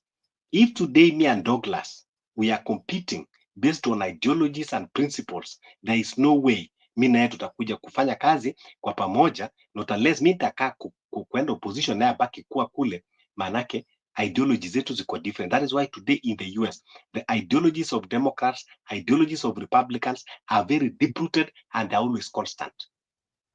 Because they are based on ideologies and principles. Yeah. Umetoa mfano mzuri kama the former South Africa president Frederick William de Klerk. Frederick William de Klerk alikuwa wa National Party. That time, South Africa, it was under apartheid. And it was not viable. You could not have another political party. Just the way hapa Kenya pia tulikuwa na KANU, baba na mama. You could not have another political party. So Frederick William de Klerk did not have any choice to go or form another political party. That is why Mandela alijaribu and alitupa katika Robben Island. So here in Kenya now, we are privileged that we have a constitution 2010, and even we have constitution from 1992, that we are the multi-party state. And you know, the problem that we're having also is about political parties. Sasa si tunataka kusema kwamba it is not about political parties. The reason why tuko na our inject party, it is because the ideologies and principles were formally contributed na zile problems ambao tulikuwa nazo, ambapo we cannot be accommodated somewhere else, especially from where our problems were created. And that is why, unaona, tukiona one of us ameenda to sit with those people, we feel like we are betrayed. I wanted to answer kidogo mali nani alikuwa amewacha Reverend Lala is about the betrayal. Nimalizie tu kidogo neno moja hapo, ni kuwa remember ile kitu ilifanya tuende kwa street, hata kama unasema it was not an organization of which it wasn't, yes, but it was about the ideology. So tayari movement is born out of ideology. So when we went to the streets and things were not done, and now we put our ideologies together and it generated a movement. And now, because we are going in a political setup, that is why we have to convert the movement into a party, because that is what the law requires. You need a political party to fit katika. And when the speaker up aliongea about what do we call dialogue. You know, it is no problem to have dialogue, but it depends why should we have dialogue in the first place. Kama kwa mfano, before watu waende katika maandamano and aftermath ya maandamano, and before that maandamano, there were a lot of dialogue. Remember, we are living in a digital era, and William Ruto himself alikuwa anajimaster akisema kwamba, you know, is a digital and when everything digitized. So when the finance bill came out, we wrote a lot of emails, we wrote a lot of communication. That itself is a dialogue, is a form of communication. What people are asking William Ruto, it was not something that requires dialogue, because it was something that is very open, just implement it. Sasa watu wakauliza, these are the constitutional mandate, it is a constitutional requirement. Why should we dialogue about constitution wakati wazee wetu wale dialogue 2010 wakitengeneza that constitution? Then why are you calling us again to dialogue about the constitution that only need to be implemented? If it comes that we need to change the constitution, then now we will sit down and talk on how to change, and we have that dialogue. But now you are office holder. You are not elected to debate about constitution. You are elected to implement to the letter spirit of the constitution. And that is what we are asking him. Then anaanza kutuita twende Bomas, twende wapi. It was not about positions. Ama ikuwa siju kutuita twende tupange, because these corrupt people wamezoea kuwa ukiongea unakuja unazimwa na pesa, and that is what they were expecting, kwamba kujeni tukae tuongee tujue yako utakula ngapi. But we didn't want that. It was not about dialogue. Tulikuwa tunataka kitu ambao ukifanya, because ukiniita leo na Douglas kwenda kukaa chini, watu vile mama ako Turkana, watu vile mzee ako Nyalenda, watu vile mjomba ako kule Lungalunga, we will dialogue with him. So si tumekuambia tu, things are not done this way. This is not working. Make this to happen. So it was not about dialogue. People that they always first to go for dialogue, they're also corrupt. That they feel now that it's an opportunity to go and sit on the table and start discussing and start demanding. So it was not about demanding for individual or for certain group or even for only millennials. It was a demand for a country that will work efficiently for each and every citizen of this country, irrespective of your age, irrespective of your gender, irrespective of your religion, irrespective of the party that you are subscribing to. So why do we need a dialogue? And it was very clear, our demands is the demands of Kenyans. So when we are accused that, oh, you know, ati sijui mlikataa tukuje tukae chini, no, kulikuwa kuna kitu ya kukaa chini. Tukikwambia kwamba this is punitive, why do we need to dialogue about that? And before to election, ukitafuta kura, we made a lot of MOUs in the universities. We signed a lot of memorandums. We made a lot of concessions. So, and then again, uchukua alafu tena, instead of implementing to dialogue, it is either you are not capable of delivering, of which the honorable thing that you ought to do is just maybe to resign and pave way for another person that will come. But nevertheless, so now, here we are not saying kwamba tuchukue advice. I think maybe somebody was misquoting us.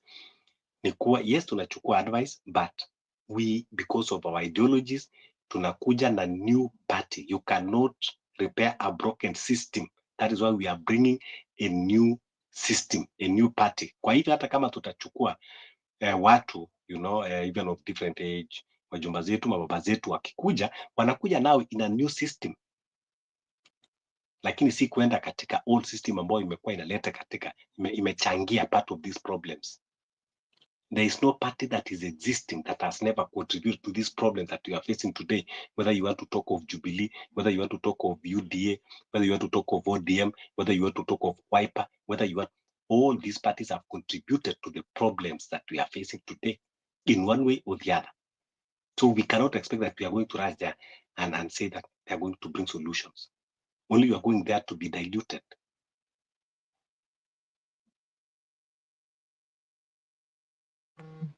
Thank you, Moromogi. I hope that has answered the question. Nataka kumwelezea kitu kimoja. Okay, so I don't think he understood Jakindube. Jakindube endelea. I don't think Omolo alikuelewa. Okay, Jakindube. Mimi namwambia Omolo kwamba sisemi, mimi sikumwambia kwamba hizo nani ni mbaya, lakini kitu ninachosema ni kwamba ndio kunaweza kuwa hata na nyumba mbovu, na hiyo nyumba mnaweza kuiripea na kuijenga kuwa mpya. Si lazima muanzishe nyumba nyingine, mwaribu ardhi mahali pengine.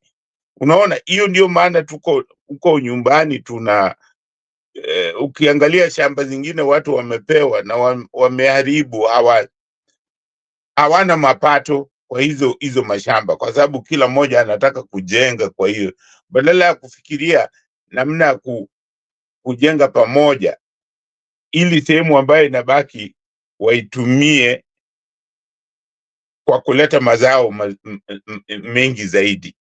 Unaona, sasa inakuwa ni vizuri, mimi ninavyosema ni vizuri mkiwa watu kama ninyi ni wengi, mna haki ya kubadilisha hizi vyama ambavyo wanasema eti hizi vyama. Hata hiyo ambayo inaanzishwa saa hii, unaweza kukuta kwamba miaka 3-2 imekuwa mbaya.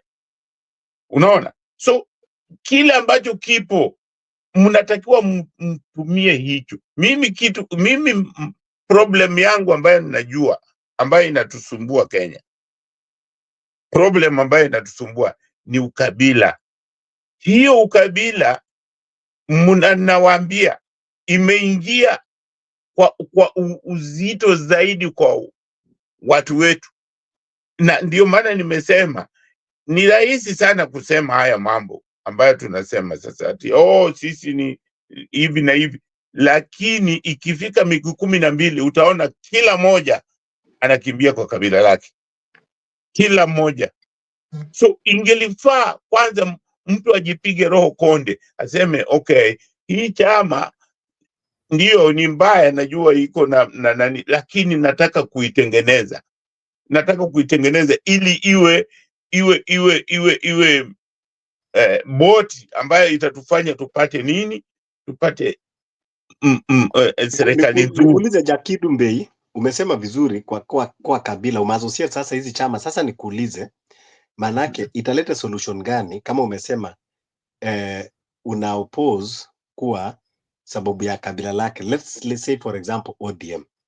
Sasa unataka uniambie kama Gen Z ako Pokot ama ako let's say Kiambu, kwa hivyo akienda kuingia ODM ama unajaribu kusema kwamba sasa you are trying to say we should be very comfortable na vyama za ukabila, that kama Nyanza sasa wako na ODM kwa mfano, kama watu waka hivyo.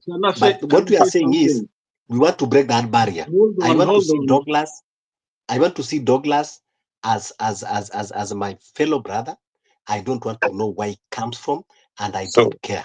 If we are together in the party, sitaki kuona kwamba akifanya kama sahi Caswell anafanya makosa. We are not saying Caswell anafanya makosa because he's a Luo. I never even know the tribe of Caswell. In fact, even his names does not even suggest any tribe that he come from. So if Morara anafanya makosa, we don't. Sikiza. No, please. Two different tracks. Mama. Okay, order a moment. Before I bring Mama or Lala, whoever will come first. I think I'm getting what both of them are saying, but Jakindube is posing a question, and Jakindube is saying that we are inherently a tribal people, but Omolo is disputing that by saying that the reason why young people are Douglas, this is what Jakindube is saying. I think, let me say it. What he's saying is this, that the structure we have right now is irreparably corrupt, a system that is very tribalistic.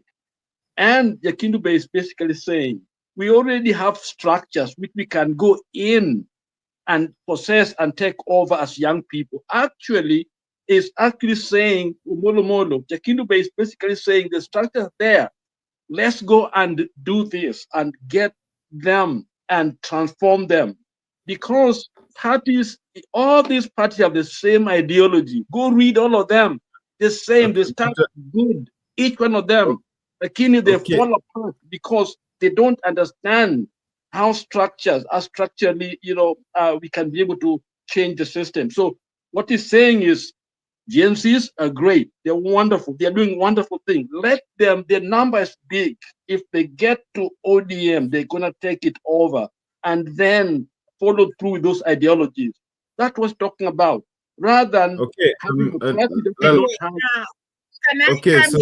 Can I come in a little bit? Okay, just a moment, Mama, before I give you the mic. I get what Lala is trying to explain, but Omolo on the other side, I think what he means is, yes, we have those parties, but their structural integrity on two different levels, Douglas. Yes, I don't think he understands what Jakindube is talking about. There's no that actually they basically are not talking to each other. They're talking separately. Anyway, sasa, I cannot wait. Nasema hivi, anaongea karibu chama. Wakati Raila, tuseme for example, let us talk about ODM. Anasema ODM maybe is like a Luo party. No. Leo ODM ilikuwa inaitwa nini? Not Karisa. But those are just gimmicks. I know that ODM let me say that. No, I'm saying this. Now ilikuwa walikuwa Moyale ama walikuwa Northeastern, for example. Wajia. Na muliona in Northeastern ODM structure. Si ati watu unaenda Rokota unawaita kwa all. Ama ni watu wanakuja kwa vyeo yao ya chama. So party hii Omolo anaongea ya hiyo new party, lazima wakuwe na members kwa grassroots, wale wanaitwa delegates. Kama sasa leo baba akiwa Wachia hakwenda kuongelesha wananchi, alienda kukutana na delegates, officials ya chama. Chakindube alikuwa anasema hivi, na hiyo mambo amesema, hata mimi nataka kurudia. Huyu kijana anaitwa Kasmuel. Watu wanamuita alisaliti. Wakati walianza mambo ya CNC, walikuwa partyless, tribalist, hawakukuwa na anything. Huyu kijana kwa wisdom yake akataka kuwa kiongozi, akaangalia hizi parties, akaona amefit kwenda kwa ODM. Wakati aliingia ODM, wakati hiyo ODM ilikuwa inafanya election kwa huko chini, akaenda akachakuliwa among the 20 delegates, na akakuwa aim yake ni kusimama huko juu. Akapatiwa hiyo nafasi kama kijana, kwa sababu ODM iko na president ya youth. Yeye akapata hiyo chance kwa wing ya ODM. Hii chama hata ya Murara watakuwa ni chama ya party, na party itakuwa na wing ya women league, itakuwa na youth league, na itakuwa na kila kitu. What we are saying is this: leo hiyo kijana amesucceed kuingia ODM for example, na aende na members yake 2 million. Wale wameingia kwa branches, kwa every part of the corner, na kuna CNCs.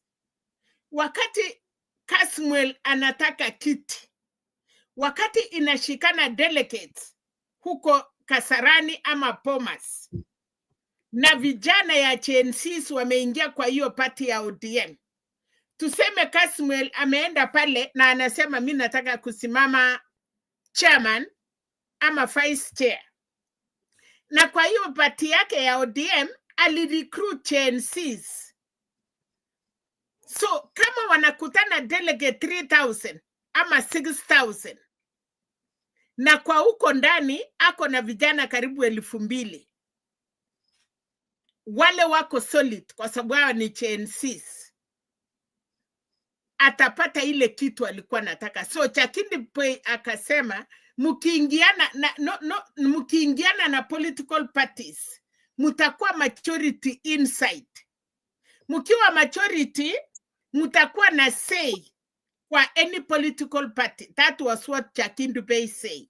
Lakini nyinyi sasa muliona Kasmuel, mukafikiria amewasaliti, amukumuchakua, amukukuwa na party that time, amukukuwa na kiongozi that time. Ni ile mtu alikuwa anajitokezea, anaonyeshana strength yake. So munashikilia yeye kwa koti, already ameenda 100 meters away from you. Ako kwa party sahi. As you are talking of him, he is a leader in the party. Nyinyi patu munasema tunatengeneza haya. Kalonzo ameenda kushikana na Gachagua. Kasmuel alienda ODM. So now what is the problem? Huyu Morara ameshikana na Gachagua. Why are you not talking about him? Why are you talking about this one only? That is what I wanted to say. Thank you. Okay, can you just clear the let me clear there. Nilikuwa nimejibu, sijui labda Mama Salina alikuwa kusikia. Kwanza nataka niseme hivi. Thank you, Mama Salina. Okay, just go on. Kwanza nataka niseme hivi.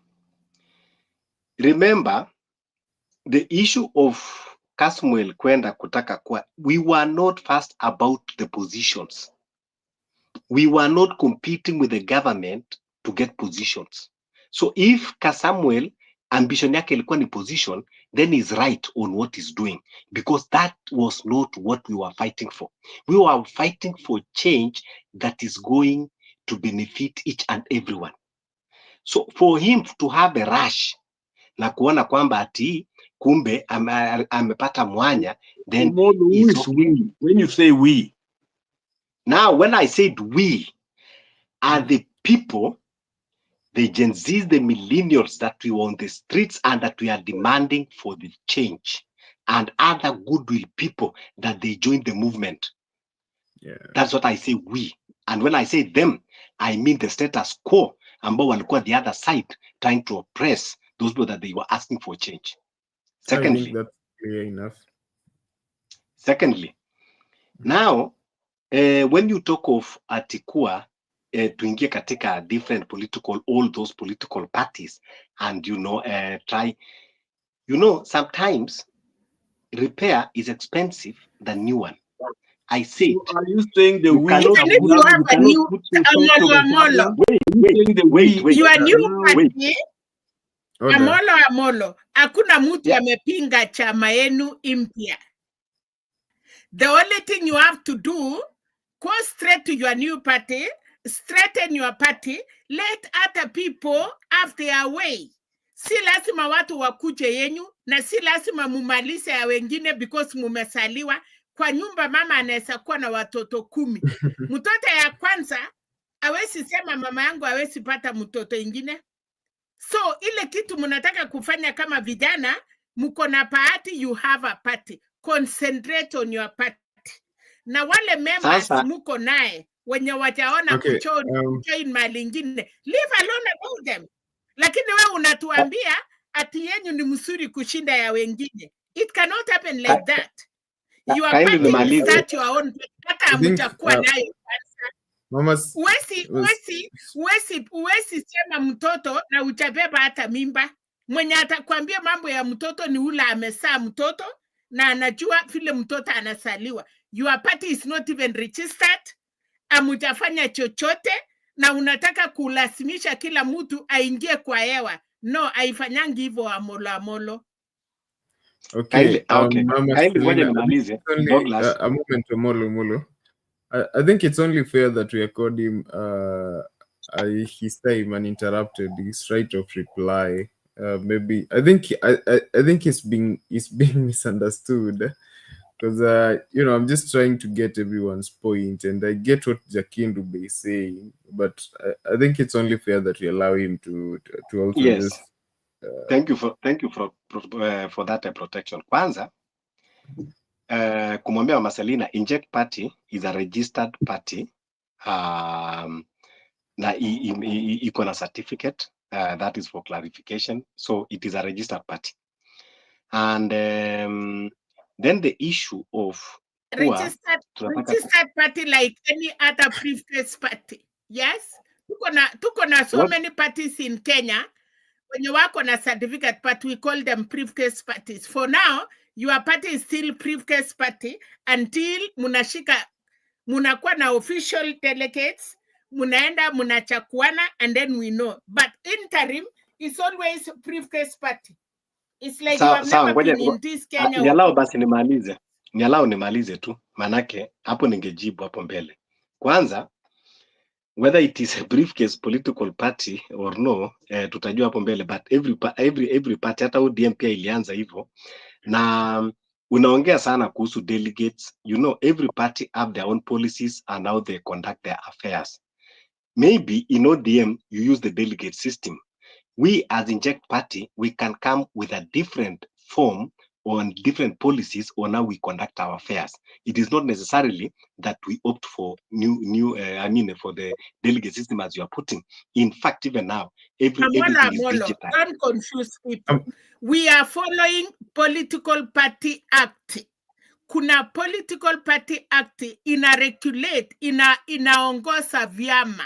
You cannot just come with your own yenye haiko sawa na ile regulation inafuatwa na political parties.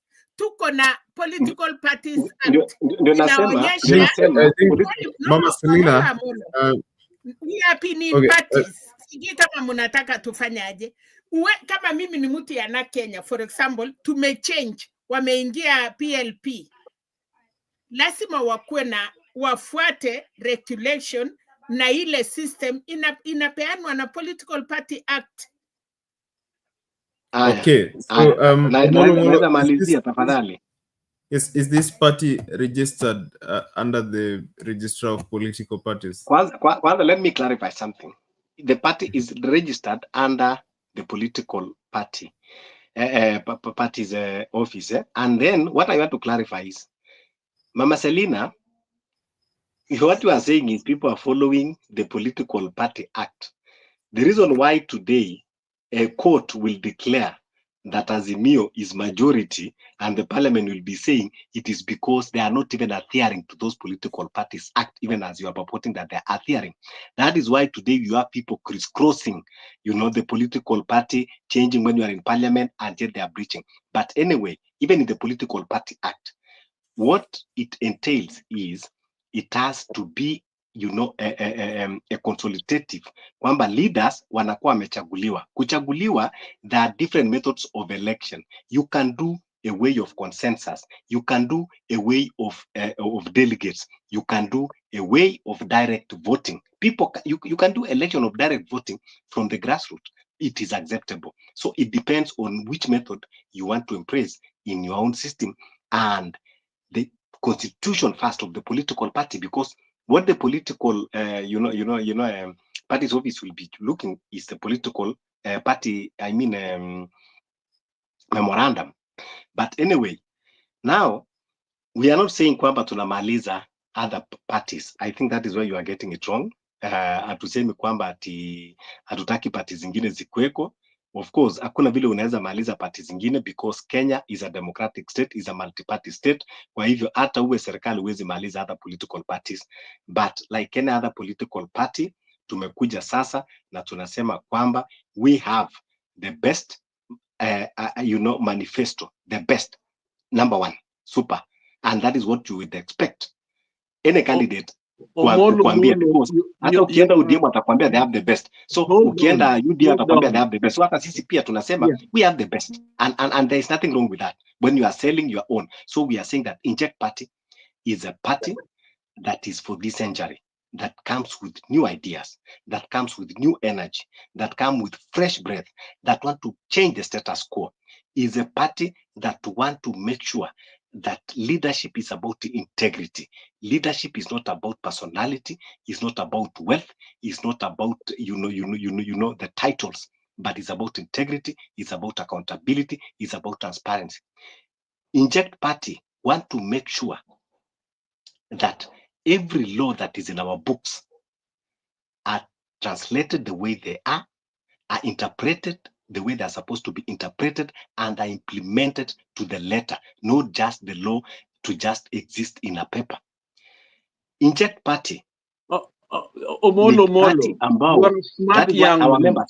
But those are words. They are in every party. Whatever you're telling us in every party is the walk. That's where the problem comes in. That's where the Kindi was coming in, all of us are coming in. It's that walk that people have. That's where the problem starts.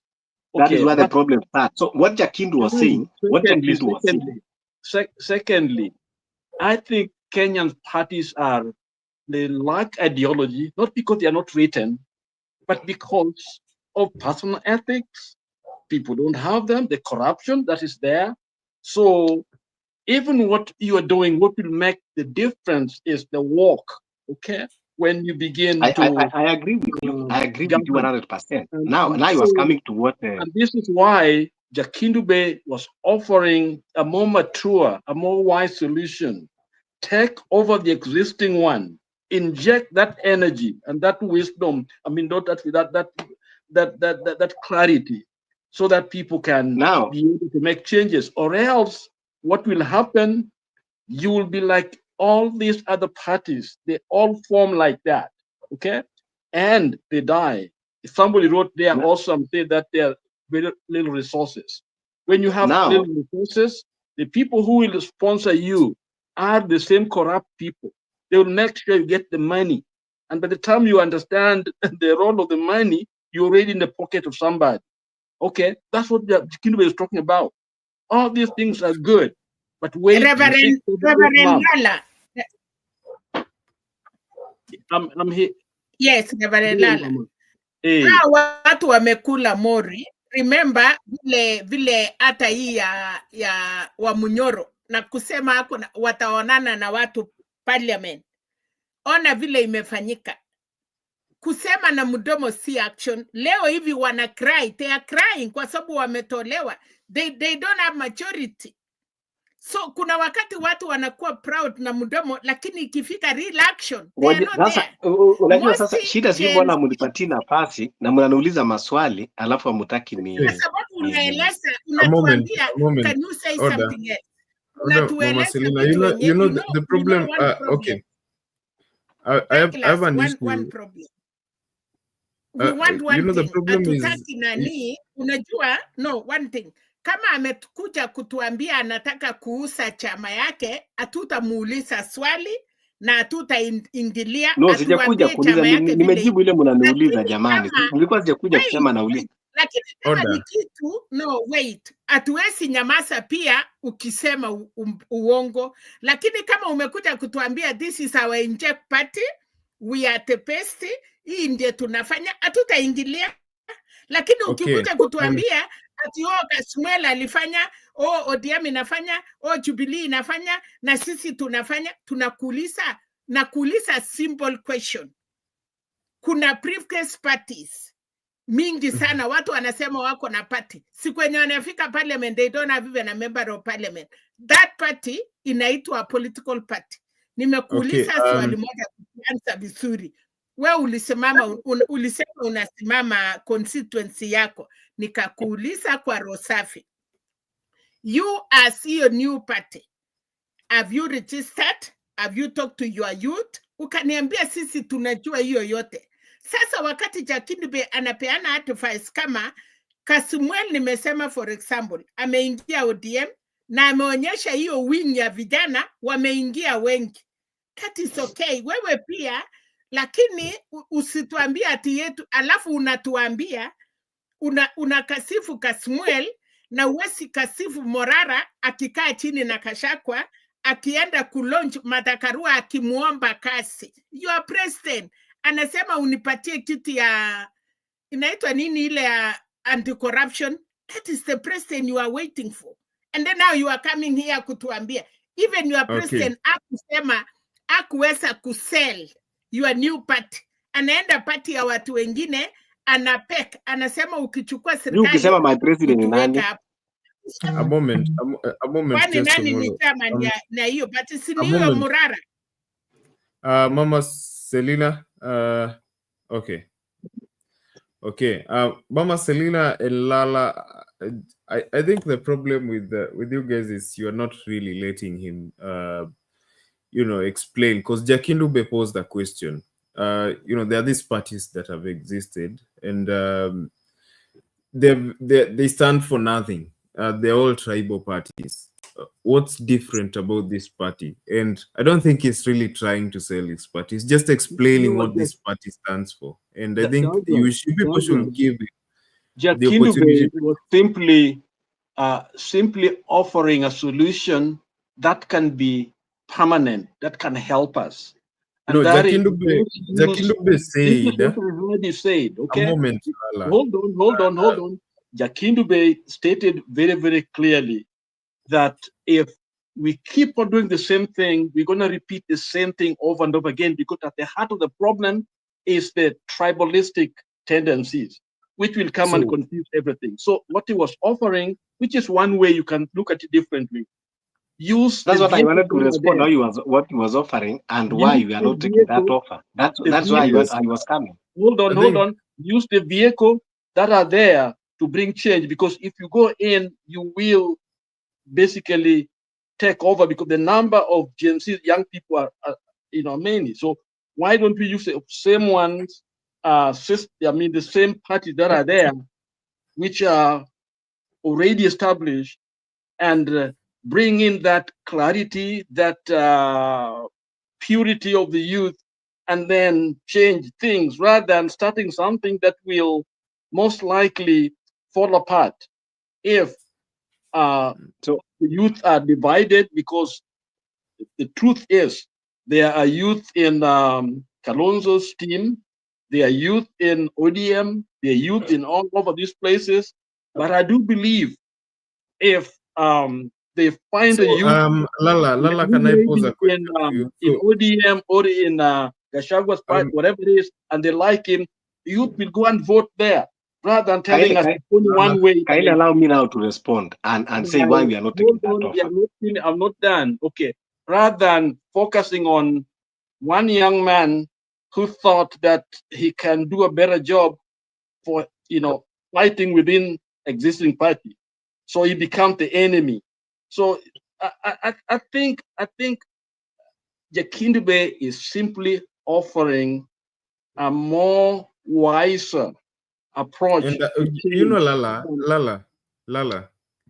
Okay, so personally, when I'm hosting the show, I always try to just allow people to speak freely as much as they can and open up the free speech space. So you are leaning more to Jakindube, and the problem is you are leaning more to Jakindube. You're trying to see Jakindube point of view. Yes, I'm leaning more to no him. one is fighting I agree. Jakindube. I'm leaning more to him A because moment, he's just allow actually me to speak. supporting you guys. He's supporting the youth. Lala, But it's Lala. looking at different, because you're seeing as an enemy. It's not an Reverend enemy. Lala, just allow me to speak. You are leaning more to Jakindube, and no one is fighting Jakindube point of view. You guys are not letting Omolo explain his point of view, and that's the issue. No one is fighting Jakindube. He's just trying to explain, and you've not really let him. The moment he begins, you are cutting him short. And can we just allow him to explain his Omolo dominated is the one been talking the most. So we understand what he's saying, but let him go ahead. Go ahead, Omolo. Thank you, Reverend Lala. First, let me go direct to Jakindube about the offer. Number one, we all believe, and that is what we believe, in the movement, that most of these political parties, if not all of them, are part of the broken system. These are broken vehicles. So for us to tell us to go into a broken matatu with flat tires, with a defected gearbox, with a multifunction engine, that now 70% we should board that vehicle, and we expect that it will take us to our destination. It is something that we saw as absurd. Most of the problems that we are facing, and I said it earlier, sijui wapi ambao sikueleweka, shida zile nyingi ambao tunapitia sasa zimeletwa na hizo vyama ambao mnaona. Wale viongozi wabaya wako parliament. Wakati wote tulikubaliana kwamba parliament haifanyi kazi. Parliament iko na wabunge wa ODM walijaa pale, iko na wabunge wa vyama zote zile ambao unaziona zile zilikuweko wamejaa pale. Lakini because hakuna ideology nzuri, ndio sababu wakaenda wakanuliwa, tukakosa faith na parliament, ikabidi tuende kwa street because ikutusaidia. So tukisema tena ati tuende katika gari bovu itupeleke mahali tunaenda, itakuwa tunajidanganya. One thing that I noticed is, I'm sorry to say this, but there is a problem in our society. The older generation seems not to accept change. They are very comfortable in the suffering, in the oppression, and when you talk about change, and that is why nyanyangu leo kwa village, ukimwambia atembee town, ataanza kuambia kuku wangu nitamwacha nani, ng'ombe nitamwacha kwa nani, and that is the position where I see the older generation are today. They are not ready to accept the change. They are not ready to believe that we can get rid of all these old political parties completely and become different outfits, and we do things different way. That is why there is this tag and pull. That the problem is not kwamba solution. The problem is mbona mumekuja na another party, mbona mukuingia kwa hii. So when you see that kind of agenda, then you would ask yourself, is this really even supposed to be a dialogue that ati mbona muliunda? As long as kwamba tunasema we want to inspire change, irrespective of the road that you use, that you can bring change. Okay, can I make a comment? Inspire change using the older memes. You made a point. Can I make a comment? Yes. A little bit of a comment? Ngoja malize tafadhali. Ngoja malize tafadhali. Asante. So hawezi kusema kuwa ati tunaleta change tukifanya the same things the same way and expect a different results. That's why we are saying we have to redesign. That's why tulikuwa hata tunaongea about draining the swamp, reset of the system. Sometimes ukiwa uko na malfunction system ambayo inasumbua, what you need to do is do the total reset Hata gari iko inakusumbua sana, zingine unafanya kitu inaitwa overhaul of the system. You come with the new engine complete and you install it. So lakini mambo ya kurepair gasket kidogo, sijui piston, unaenda unanunua piston mbili, inaenda haifanye kazi. That is why tukasema kwamba we need to reset, to come with a new fabric and make sure that everything we bring new in this country for this country to work. And we should be expecting support. Lakini kama kweli tutakuja atikuwa mnasukuma ati mbona mkwenda kwa hii, mbona mkwenda kwa hii, really ile kitu ambayo tungesema kuwa ni ewala, sasa tumepata mpya, let us make this new work. Lakini not kusema this old, they did not bring any change for 60 years. Tumekuwa na hizi vyama, tumekuwa na hizi vyama wakibadilika tu wakienda hivi, but they did not bring any change. Now tungesema kuwa tumefurahi, wacha tujaribu the new method, the new way. And sasa mungekuwa hata mnaongezea new ideas of even whether we should even change the capitalistic ideology of economy, whether we should be embracing different things. Hizo ni vitu ambavyo hata mngekuwa mnatuletea experience, mtuambie maybe we can tailor socialism, we can tailor communism, we can and make with the, you know, and mix and see something that can work for us. But si kwanza kupigana timbora mnaleta kitu mpya. We need something new so that we can achieve new results and better results. Sawa. Okay. Sasa nataka kumjibu. Kuna kosa umesema, kuna kitu umesema ambayo ni makosa. Kusema kwamba old generation hawajaleta any change for the last 60 years. Hiyo ni makosa. Hiyo ni completely you are wrong. Kwa sababu tumeleta change nyingi sana. Ndio maana hata sasa uko na nafasi ya kuzungumza. Uko miaka za nyuma ungezungumza vile unazungumza hivi. So hiyo ni change ambayo hawa wazee unawaona wameleta. Tena wakati tulikuwa tunafanya hiyo, tulikuwa tulalimikia mtu yoyote, lakini kitu ambacho ninachosema ni kwamba mimi najaribu tu kuambia, si kwambii kwamba hiyo vyama vyenu ni mbaya, lakini kitu nilichokuwa nataka nilikuwa nataka mfanye.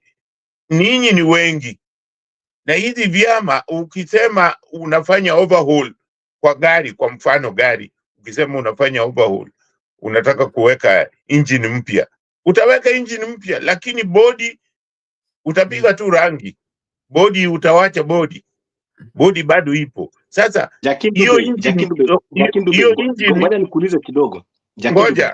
Ngoja nimalize. Nataka nikuulize ndio kuja na hiyo ideology, I mean analogy. Wakati 1992 mlikuwa mnapigania multiparty, mbona mkuingia KANU, mkaenda mkaivunja KANU, mkaitengeneza ikuwe vile mlikuwa mnataka? Mbona mnapigania multiparty? Ngoja nikwambie. Okay. Wakati tulikuwa tunapigania hiyo multiparty, ndio tugeuze multiparty, tulikuwa tunataka multiparty, yani tulikuwa tunataka party zingine. Tungeingia yani hatungekuwa kwa KANU, na yetu KANU ilikuwa ni chama kimoja. Tulikuwa tunataka vyama vingine viwepo. Ndio maana tulianza chama kingine ndio iwe zaidi ya chama kimoja. Unaona? Hiyo ilikuwa ni sababu ya hiyo. Lakini sasa nasema kuna parties ambazo ziko established. Kwa hiyo ukitaka overhaul, unasema uko na gari ambayo iko na problem, unataka overhaul nini? Engine. Overhaul engine ndio na vitu mpya, lakini gari yenyewe bado hiyo body bado ipo. Unaona? Kwa hiyo engine utaweka na body ipo. Sasa ndio maana nasema nini kama Gen Z, mko wengi, mko zaidi ya 500,000 au 10,000,000. Mkiingia kwa hizi party, mtakuwa ni engine mpya, hiyo body itakuweko, lakini hiyo itawapatia nafasi ya kwa mfano ODM inajulikana kote unani, kwa sababu sasa hii chama chenu, ile makosa ambayo ipo ni kwamba mnataka mabadiliko, lakini kufuatana na hali ya Wakenya, hii party yenu itachukua muda mrefu sana ndio watu waijue. Unaona? Hiyo ndio maana nakwambia mchukue ile ambayo ipo. ile ambayo ipo muwe na injini mpya, mufanye nini ili mubadilishe haraka. Lakini mkitaka kuanzisha chama kipya saa hii itachukua muda mrefu sana watu kuielewa. Wakenya hata mnavyosema hivyo, Wakenya wengi tu ambao unataka wapige kura hawatapiga kura kama hawajui hiyo chama. Chama hii yenyewe inaweza kuwa ni nzuri na ina mipango mizuri na nini, na wanakataa. Azimio juzi hapa ilikuwa inawaofa wa Kenya kusema ukiwa wewe una mapato tutakupatia 6,000 na urudishi. Wakenya hawakuelewa hiyo, walisema hapana, wanataka pesa ya kukopeshwa. Sasa unaona hiyo kuna shida. So ndio maana mimi nawaambia afadhali mnaweza kuendelea na chama, lakini mimi kwa maoni yangu nasema mungekuwa mnasema kabisa kwamba mambo ya ukabila mmezika, mungeingia kwa hizi vyama ambazo ziko, mchague chama kimoja, muingie ndani pale, alafu mutengeneze hiyo engine. Hiyo ni gari watu wanaijua, basi watu wanaijua, watu wa abiria wataingia tu, alafu mtabadilisha haraka sana. Lakini mkisema muende na hiyo yenu ni sawa, lakini itachukua muda mrefu. Hiyo ndio nasema. Uko na point nzuri sana. A moment, Molo, before you come in, I have a question for him. Jakindube, are you still there? I wanted to ask you, how old is the ruling party? Gani ya Jubilee? No, the ruling party ni UDA. How old is UDA? Ni ya juzi tu hii. Bas. Sijui miaka miwili. Exactly my au point. mitatu. Molo. Asante. Kwanza umemuuliza swali mzuri, lakini hata hivyo Jakindube uko na point mzuri, hatuwezi pia kudispute. Sasa still we have a fair challenge. Unajua kivyovyote vile hatuwezi kujidanganya kuwa ati youths wote watakuwa kwa inject party. No. ODM wako ambao ni wafuasi sugu, which it is okay. Hata UDA wako. Sasa it is a challenge. Wale youths ambao mko nao, kama we ni mtu wa ODM, tunataka sasa tuone mwapatie position ya kule juu. Kama Kasamuel cha ODM, we are hoping kwamba atakuwa maybe running mate ama hata atafanywa flag bearer kwa hiyo demokrasia huko, na zile vyama zingine pia. Manake hata nyinyi wakati mulikuwa kwa amwezi wote mkakuwa kwa nini moja, that is sure. But what we are saying is the inject party iko na ideology ya this generation for now, na we have sizable number. And then ikifika mambo ya kusema kama if your worry is about watu waijui, then I think Douglas amekujibu. UDA, I think it was formed 1 year to election, na saizi is the ruling party. ODM, it was formed 2005, na baka saizi bado iko position. Unajua yeah. UDA imekuwa formed hiyo kwa muda mfupi, lakini yule kiongozi wake ni sugu, amekuwa hapo miaka na miaka, kila mtu anamjua. No, we cannot go with that analogy, but no, mimi nakwambia no, we cannot mimi nawaambia the truth. Hii ndio Wakenya, mimi ninavyojua Wakenya. You're shifting the goal. No, sisi ninasema hivi. Yeah, you know, if ngoja nikwambie. You know, if we use this same analogy, ngoja nikwambie. Hata saa hii ebu enda basi, ebu saa hii uende hata hapa Kajiado, ulize mtu kama anajua hiyo party huyu anasema. Hajui. lazima mimi najaribu kuwapatia tu advice ile ambayo inaweza kuwaletea uongozi haraka, uongozi ambao manake hiyo ambayo mnasema hapo ndio unapata wrong. Hatutaki uongozi, hatutaki tu uongozi sababu uongozi, tunataka vitu vibadilike. Sikiliza Omolo. Huwezi kupata vitu vibadilike bila kuwa na kiongozi. Lazima muongoze, muonyeshe njia, muonyeshe zile vitu mnataka zifanywe. Hakuna mtu hamwezi kumweka mtu pale ati kwa sababu ninyi hamtaki. Nani ataongoza? Nani atabadilisha hizo vitu? Ni lazima muwe na, ninyi ndio muongoze, ndio muwe na kiongozi pale. Bila kiongozi amwezi. Ni mahali gani inaongozwa bila kiongozi? Iwe factory, iwe kwa nyumba ya mtu, iwe nchi, mahali popote lazima kuwa na hata wafuasi wa mambo ya Mungu. Jesus si alikuja hapa, si alikuwa na hata akaacha viongozi akawapatia kwamba waongozi.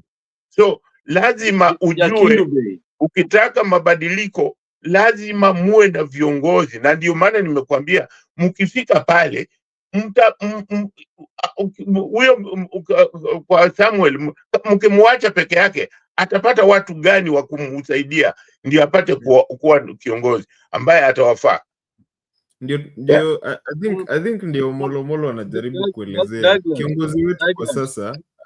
I need to go, but let me say this. We have issues. Na issues ni kama many political parties don't have the financial backing.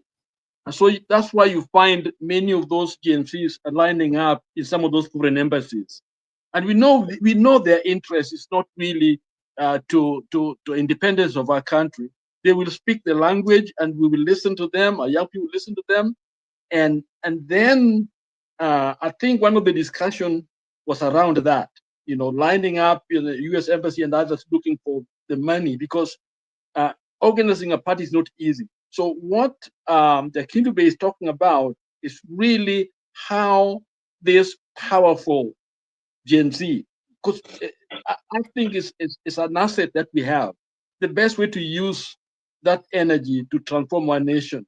And I think the Kindube has an idea. I'm of the idea that having your own political party is okay. That's part of the freedom. But it might limit the ability of the youth to be able to create that transformation that we're looking for. So I agree with the Kindube. I'm gonna go. I'm traveling. I'm gonna journey. A moment. Just before you go,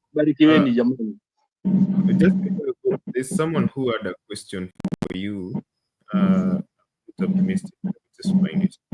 Okay, yeah. So it's Philandu was asking me to ask Lala why ODM is fighting guys like Sifuna, Babu Owino, a young blood with visions. Because we've seen the leadership of ODM sabotaging, the young leaders inside of ODM, and you're telling us that we as the young people should join ODM. So what's your response to that? I think that's Jakindube could answer it much better. But I think what he was saying to us is that when the young people come, the number speaks. The voice of that volume, that power the young people have, they don't have to be given. I think Omolo suggests that Kassim should be given. He shouldn't be given. Let him fight for it. Let me get it. And the youth can help him get it. Take over all of you guys take over the party.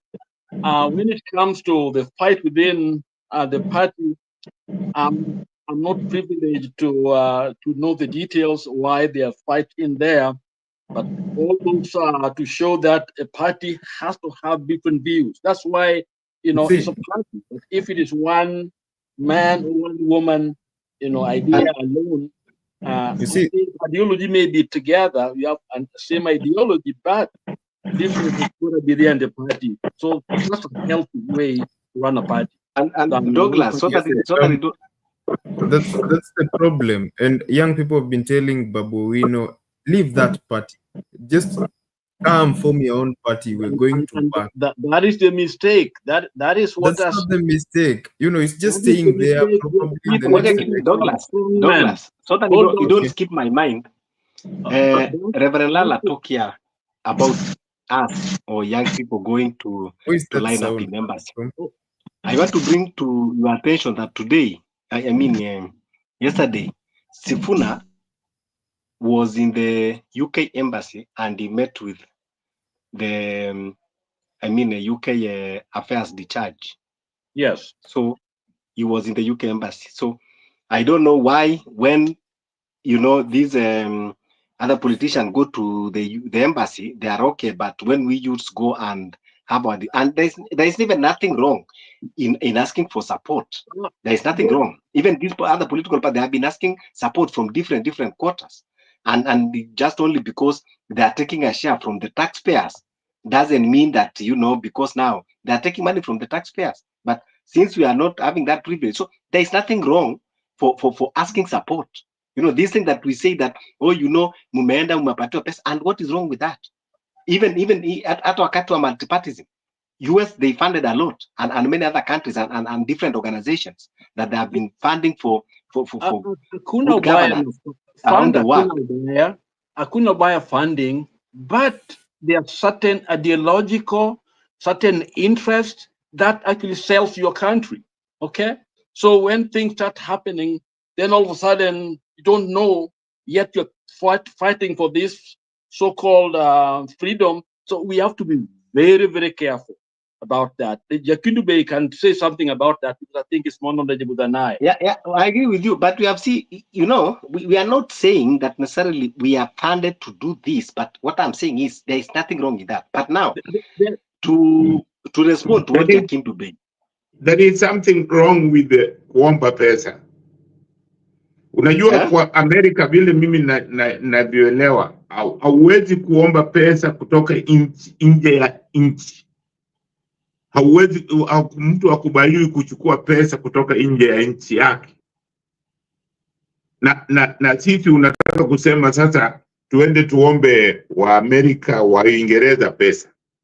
Hiyo kuna madhara ya hiyo, kwa sababu wakisha kupatia pesa ni lazima kuna vitu fulani utafanya vile wanavyotaka, na hiyo haitakikani kama chama muwe kama mnasema eti muwe na ideology yenu. Inatakiwa pesa itoke kwenu, kama ni kwa serikali yenu. Serikali wanatoa wapi hiyo pesa? Pesa hata saa hii hizi vyama huwa zinapatiwa pesa. No, serikali inatoa wapi pesa? Serikali inatoa kwa watu. Hizo kodi. Sikiza, hizi vyama ambazo tunazo, kama tuseme kama ODM na UDA, yani chama ambacho kiko na wabunge pale bungeni, huwa inapokea pesa kutoka kwa serikali. Apart from zile pesa za wanachama, pesa ya wanachama, huwa ina pesa ambazo serikali inaipatia kama chama. Hiyo ambayo ni iko kwa constitution yetu. Lakini vile vile ninakwambia, ukiangalia wa Amerika, hata ukiangalia hauwezi kupokea pesa kutoka mtu yoyote nje ya nchi. Ukipokea kama hiyo ni nani kabisa, ni kosa kubwa sana. Unaweza kuna pesa zote zinachapishwa, yani public, manake hizo pesa if the government ukitumia vibaya, if zile umechanga unaenda jail. But you're not supposed to use it on yourself. It's supposed to be for that purpose, your political purpose. Lakini katika nchi ya Amerika huwezi kupokea pesa kutoka eti Kenya imewapatia pesa ya campaign. Hiyo utajua mtaanguka. Hawezi hiyo mtashtakiwa, kwa sababu hawajui hiyo pesa ni ya ulanguzi ama namna gani. Pesa ya uchaguzi haitoki nje ya nchi yao. Na hata sisi inatakiwa hivyo tu, sio eti tunaenda kuomba pesa ya chama kwa hiyo European Union, they are funding our electoral electoral process and ni other makosa. organizations. There is another international. Hiyo ni makosa, ndio maana wanatunyanyasa, ndio maana wanatufanyia vitu vibaya. We cannot go that way. Kama hivyo ndivyo mnafikiria, bado mimi hata mimi nimepotea. Happening, and it is happening under the ruling party, under the affiliates of the ruling party. Na huko ndio unatuambia twende, but sisi tukifanya yetu inakuwa ni different. Now you are telling us that we should join these political parties that they are bringing this problem, right? Mimi nasema wewe hujanielewa. Mimi nasema namna, lakini mimi nimepatiana tu maoni yangu. Mnaweza kufanya vile mnataka, lakini mimi nilikuwa nasema ni vizuri kuwa na ile kitu ambacho kiko tayari kimetengenezwa. Ninyi namba yenu mkiingia pale ndani, mnaweza kuchukua uongozi huo na muongoze hiyo chama vile mnavyotaka, na muongoze nchi vile mnavyotaka. Iwe na accountability na hizo vitu zote mnasema. Mradi mkiwa na mkiongoza, na kuongoza lazima mpitie kwa chama. Ndio nilikuwa na shauri tu, kama mnaweza hiyo, naona ni vizuri zaidi. Lakini ni sawa, hata mkitaka kuanzisha hiyo pia ni sawa tu. Asante. Okay, I wanted to address the issue of fundraising. So Morara had tried to change how parties, fundraise for campaigns and all the activities, so that we move from the slavery that parties have been subjected to. For instance, what Casmuel, in our opinion, has had to chase. You have to follow people who have the resources, and just moving it to a point where we want to do something as a party, so we just crowdsource for funds or resources from our support base, and we go ahead and do it. Like, I think Lala, you can explain that better, because I think it works like that. Doug, can you tell me about Casmuel chasing money and Morales doing the right way? Can you give us the contrast? Can you contrast the two, how they have been raising funds? Who Morara? We've been funding Morara's activities. We, like the Gen Z, we've been sending 50 bob here, 100 bob here, 250, 1,000. That is what has been financing him when he was moving around exposing. You remember when he was still doing those videos exposing Aruto's unfinished projects? It's we, the young people, who are funding, and probably older Kenyans of goodwill. But we actually, people were telling him, instead of uende uanze kuomba those politicians money, or you go parading to get handouts from them, you better come and ask us for money, instead of taking proceeds of corruption to fund whatever you need to do to push for accountability in this country. And I think that's a better approach. I mean, I don't mind sending my 200 bob if it's going to like help avoid you being bought, just so you can be able to fund your movement. But that's just my thought. I don't know. Okay, it's a good idea that that's supposed to be done that way. You let the people fund. How do okay, before you continue, how do parties in the US, like, fund the where do they get their resources? How do they get their financing to finance their campaigns and whatnot? Fundraising is always an issue, but there is a structure, there's a law which limits how much you can give to a party. But fundraising is one of the major challenges of any political a person running for an office, because you got to, the campaign simply means going to fundraise, okay? People got to buy into your agenda, your ideas, ideology, whatever you want to call it. And so you are allowed to go out there and raise funds. In the US, the Republicans, the tendency for higher, for the richer folks, the affluent and others, tend to go that way because of tax breaks they want to have. Democrats tend to be the common wananchi down here, based on the ideology. Of course, then you want to give money towards. So you find out that most Democrats in the past, the donation have been small, just like Morara. They are, they give towards their party, towards the candidate.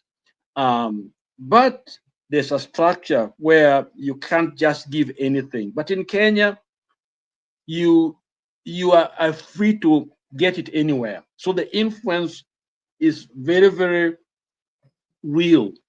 That you may have good intention, but these people will come and take over your party or take over your campaign, giving the money, because at the end of the day, you need that money to do the campaign, to be known, especially if you're national running for president. You need a lot of money. And so the one who gives the money will call the shots. That's exactly happening in the US, where the tendency to go with the people who give the most money is there. It's not as in Kenya, but that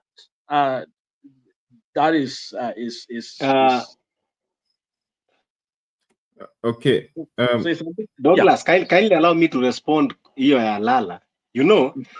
This notion of saying kwamba tukiform a new party haina funding, every party is funded by well-wishers and sponsors, including ODM, including UDA. So what we need is only that to have ideology that resonate with Kenyans, and Kenyans themselves, they will fund their party. Kwani unafikiri this party, unafikiri sio kwamba Odinga ametoa pesa zote kufund ODM ama William Ruto alitoa pesa zote kufund UDA, Uhuru Kenyatta akatoa pesa zote kufund Jubilee, but people have come together and pulled resources together.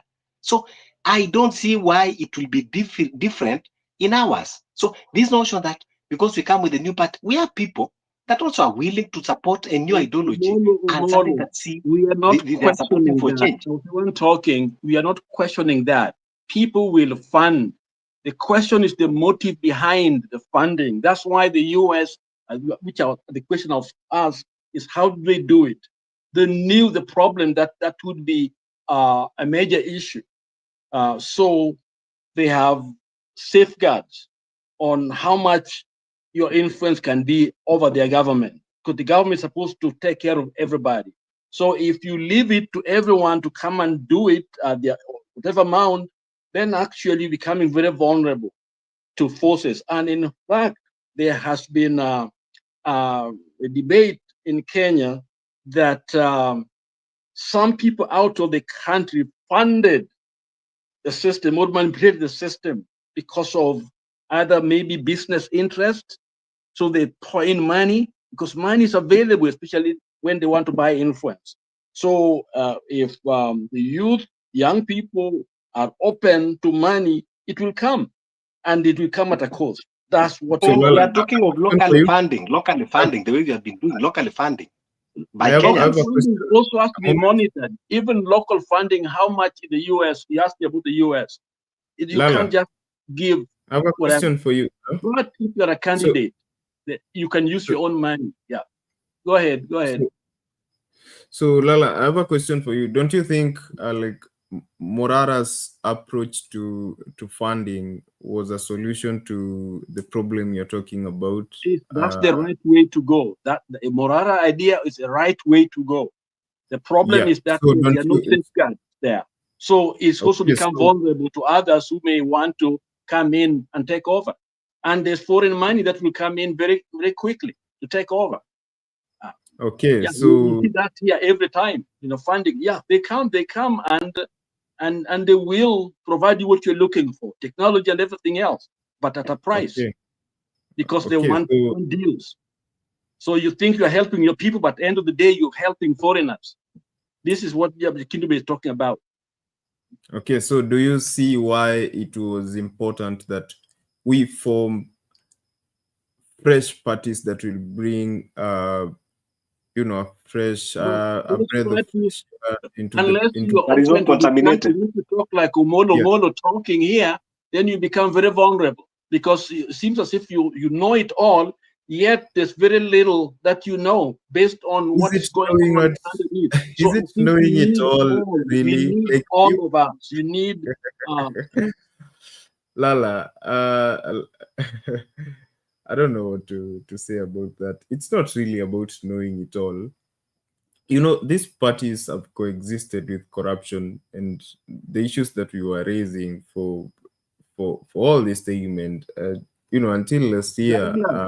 All of us have issue with corruption. We have issue with those parties. There's a problem with those parties, but parties are a reflection of the people. In fact, Morara gave a beautiful answer. He said, I used to think it was the leaders, but it's the people who are electing these people. Okay? So there's much more than just a person. There is so when you talk about ideology, the question is, who is the forebearer of this ideology? Who is putting these guys in the office? So there's much more to the problem here. And that's why we need many voices to be able to brave people to be able to help. We are not comfortable with the parties. Some of the things they've done is because they've been vulnerable. Their guardrails are not there. And so we end up actually shooting ourselves. A lot of foreign influence in this our nation, a lot of it. And it comes from the way they have direct, control into our system. And how do we stop that? Those are the questions. I just want us to I agree with Reverend Lala on that 100%. In fact, the problem that we're having today is because of external influence.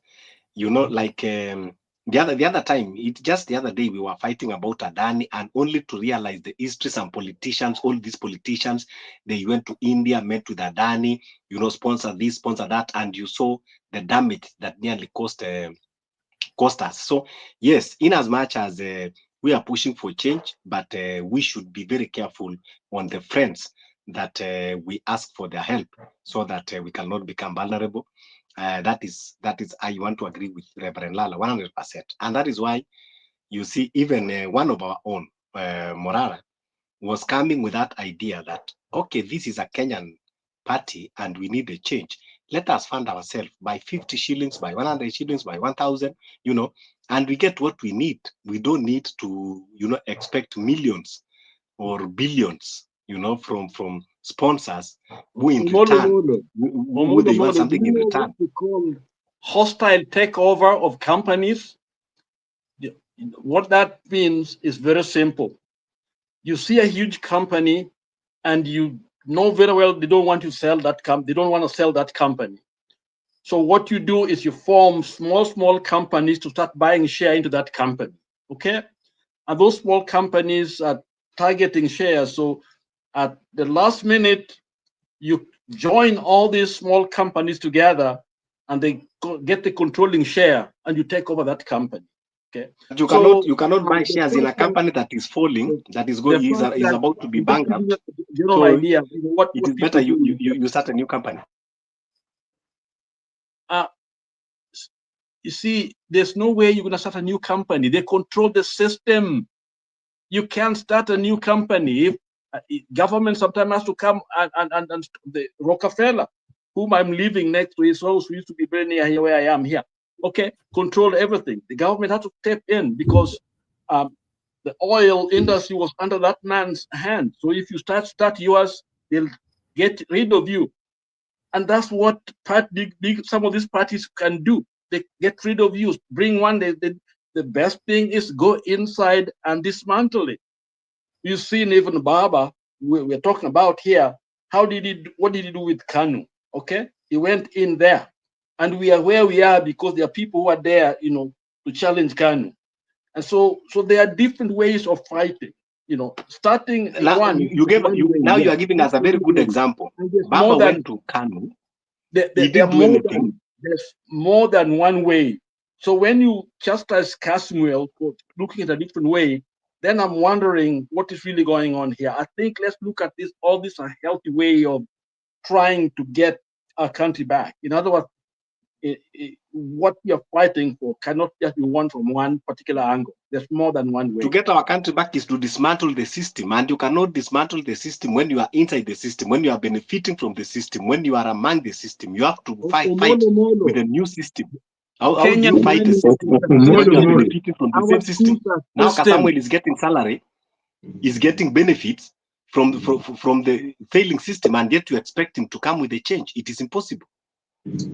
And you know, Reverend Lala, one thing that puzzles me is the other day, everyone was celebrating and cheering that, oh, Gen Zs and millennials, you are doing wonderful job. Keep on pushing. This exactly help us change this country.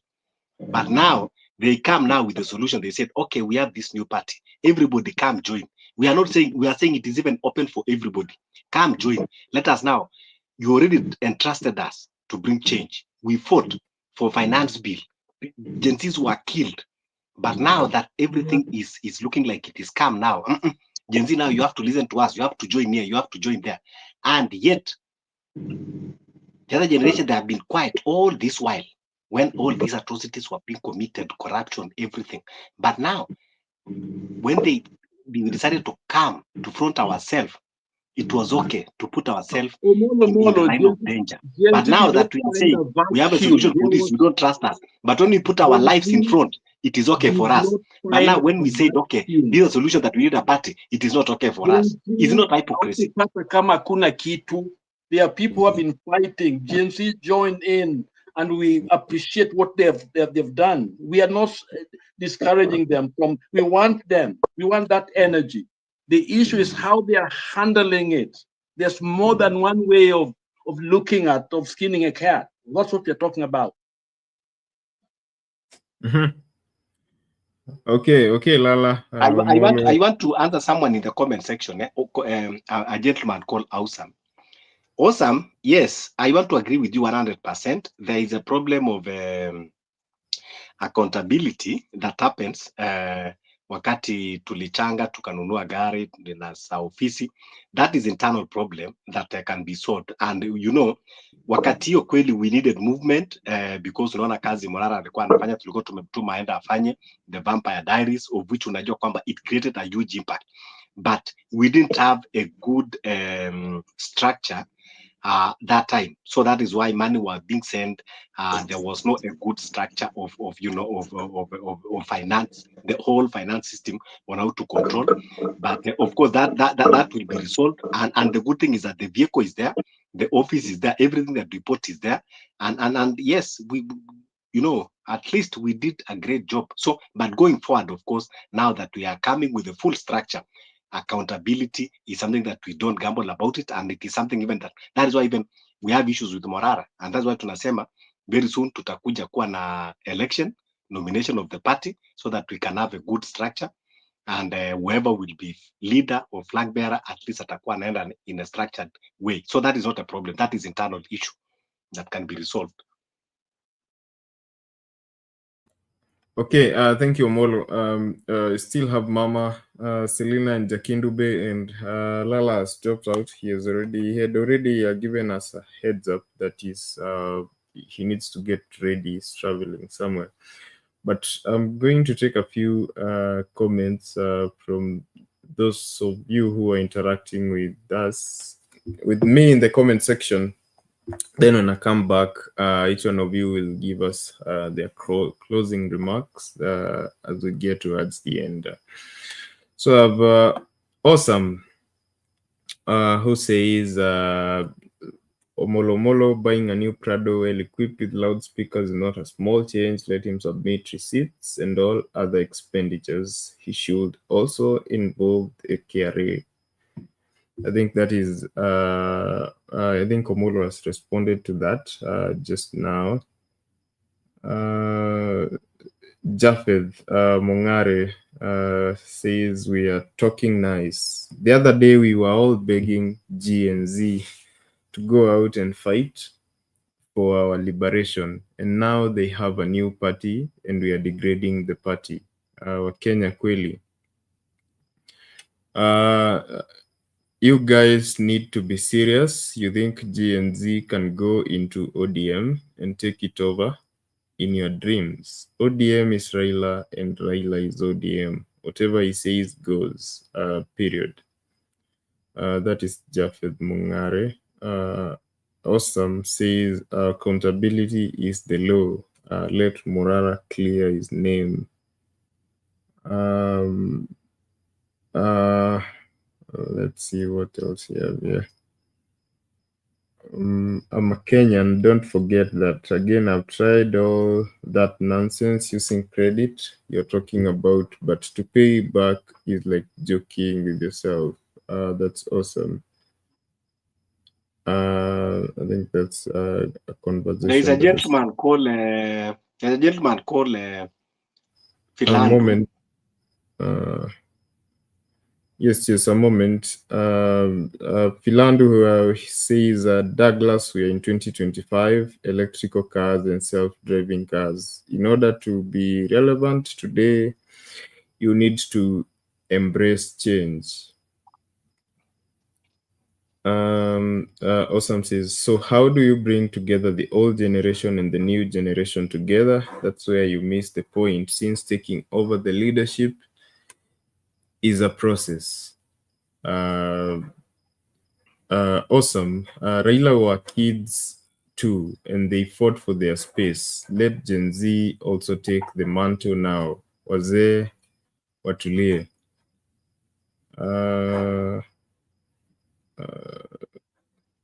Just take two more. I think I read that comment. Landu says, I think we do not have to reset the political party. We need to invent new and better political party, less of old guards. Okay, so I'll just stop there. But we have more. We had Tony Muhammad and Philando also said that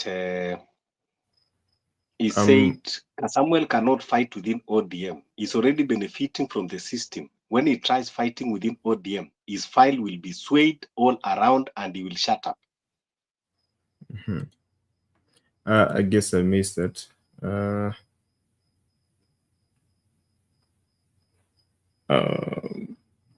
Yes, that will take time. Okay, that's actually the last comment. Omolo Samuel cannot fight within ODM. He's already benefiting from the system. When he tries fighting within ODM, his file will be swayed all around and will shut up. Okay, so I had a poll question up. My poll question: do you think a recent demotion, the recent demotion of Gachagua allies in Parliament will impact the political landscape? 38% of you say yes, 62% say no. 53 votes at the end of the poll. So I'm going to take your final takes. Jakin Dube has also dropped out before he gave us his final take. But anyway, I guess we've listened to his stand on this whole issue of revolution, changing Kenya, and the new age, the new dawn of political parties. I'm going to take your final takes. I don't know if Mama is still there. Mama Selina.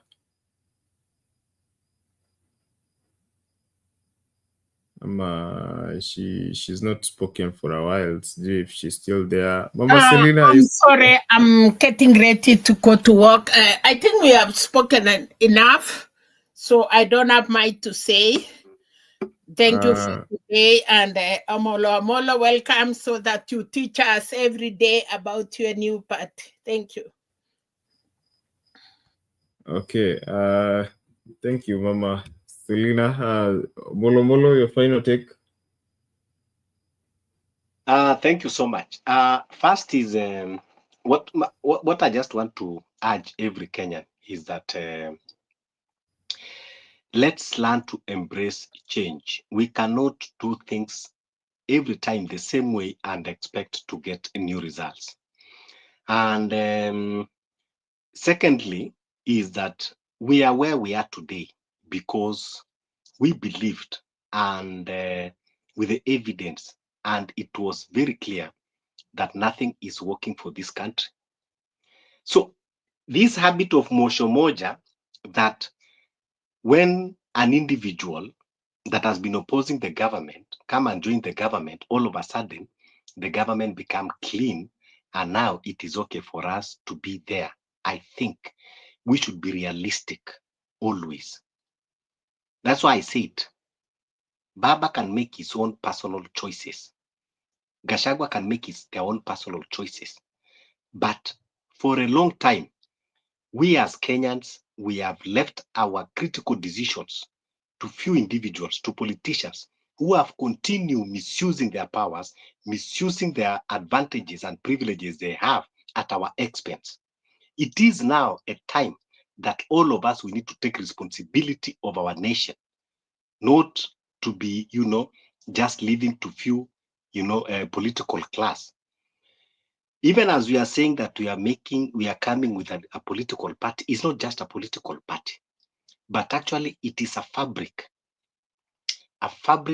where, it will affect the change, because all of us, we understand that we have a problem in this country. And the problem is not even one individual. It is a systematic problem. That is why in every regime we are crying. The president is only good when he's not in power. But whenever they are in power, there's something else. Then we have to interrogate ourselves. Where is the problem?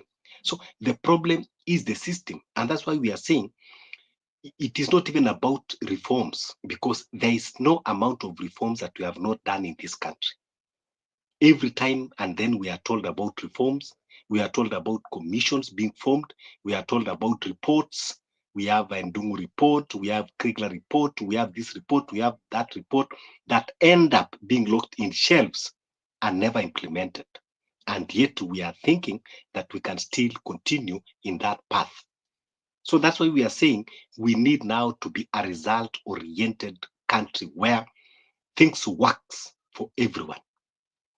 So Injet Party is not only just a political party, but it is a vehicle of effecting the change. So we have been yearning for change, but whenever now that we have opportunity to bring change, the reason why we are crying, it is because we have been saying we keep on recycling leaders, recycling problems, recycling. So now this is not the time of recycling. Let us go for a change everything. But now we are still saying, no, let's join this one so that maybe we can change here, we can change inside. Then why were we fighting in the first place? Why were we fighting in the first place? Why did we have to lose our brothers and sisters, your children? So let's mean what we are saying. When we are saying for change is to come with a new fabric. By telling people to join something that have been existing and creating problem, that is not a change. You are still in the status quo. We have seen corruption, massive corruption happening in this country. And whenever these corruption cases are mentioned, no action is taken. What you see is just the alignment and realignment of the political class that have bedeviled this country for a long time. Whenever critical issues are brought, that is when you see the regrouping and the realignment. So the reason why we are coming with a new outfit is so that at least we can bring a new change and do things in a different way. So instead of us now fighting for people who are bringing change, let us focus on where our problem lies.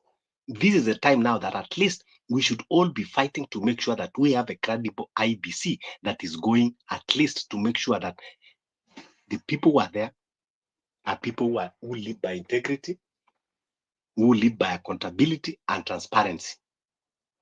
That is what we are saying. So let us not keep on fighting the Gen Zs again that they have already fought the war. Instead of supporting them to win, now you are here fighting them. Now you are here fighting us. And you know the enemy is not the Gen Zs that they are fighting for change. The enemy remains to be William Ruto and anyone that supports William Ruto. That is the enemy of our republic. The enemy is the system, the oppressive system that have been oppressing us for a very long time. And that's why Gen Z, even in as much as we have sometimes some, misunderstanding, not all of us we agree with Morara, but even though we need to clean ourselves up and readjust ourselves and continue to effect that change. Kwa hivyo asante sana Douglas, nitakudm namba yangu ndio tuweze kuengage a way forward. I know that all the people are not ready for change, and that is why you see they are still pulling tag, and it is not, I know change is not easy. Change is not easy because old habits, it's difficult to die, and that is why you see where we are today, but tutaendelea tu hivyo. Okay, thank you, Molo Molo. Should DM me your number. And, okay, so with that, we've come to the end of the conversation. Engineer Karaoke is asking for the show, but for the link. But actually, we were submitting our final remarks. Earlier, we had Jakindu Bay, we had Mama Selina. As usual, she's always here. We had Lala, we had Grace, although we didn't really get to hear her thoughts. But, in my closing, my point is just to say that, since the beginning of the revolution, people never really believed, a lot of the older generations never really believed in the movement and what it would possibly change, that it will possibly change Kenya, until young people really showed up to the streets in magnitudes. Now they had to. And, young people have had to prove themselves over the course of the revolution. Even, they weren't really fighting for power or anything. They were fighting for change. The change that we've all wanted, that will work for everybody, the change that Kenya's yearned for. And, we see young people in these parties, the older people like ODM, and they are there, and, the emotion is being clamped, and they're sort of being sabotaged, and you wonder, you are popular enough, and, the young people in this country, they have the numbers. So why don't you just step out of this space that seems to be stifling you and just come to the other side where you can we can together chart a new path. And so, they asked us, who are your leaders? Do you have leaders? Do you have a party? And, when young people come up with their leaders and their parties, then they're like, no, you know what? These new parties, they can't work. You need to join the older parties. But you see, these older parties, again, they're the same parties that they've been accused of not standing for any ideologies, just tribal parties and personality cults. And that is what we are moving away from. So I support any party that has passed the test for the registrar of parties. It's been registered by young people. It stands for ideologies. I'll support it. As long as the registrar of political parties has passed it, has said that it has stood all the threshold for a political party that is a national outfit, I'll support it. If it has the ideologies that we want at this point in time, I'll support it. Go with it. See what change it can bring to this country. That is what multi-partyism was about. So moving forward, but anyway, those of you who feel like you need to belong to those established parties, well and good, as long as you don't forget what we're pushing for. I mean, if we say that we cannot have new parties at that point in 2005, then we wouldn't have ODM today. Still be Kanu and those older parties. So That's just my take. And with that, we've come to the end of the show. Thank you all for coming, for joining me in the studio, Molomolo Jakindu Belala, and Mama Selina, Grace, who are here before, Tuni Muhammad, who are always supporting me, make this show happen. Awesome. In the comment section, Jafed Mungari, Finish Kumalu TV, Engineer Karaoke, who's just coming, Philandu, who else was here? And all those of you who are in the comment section, we are because you are. Thank you for coming into the show. 54 votes on my poll question at the end of the poll. 39% of you voted yes to the poll question, while 61% of you said no. It has no impact, that realignment in Parliament, on our political landscape at the moment. So with that, I say good night and good morning. See you on the other side.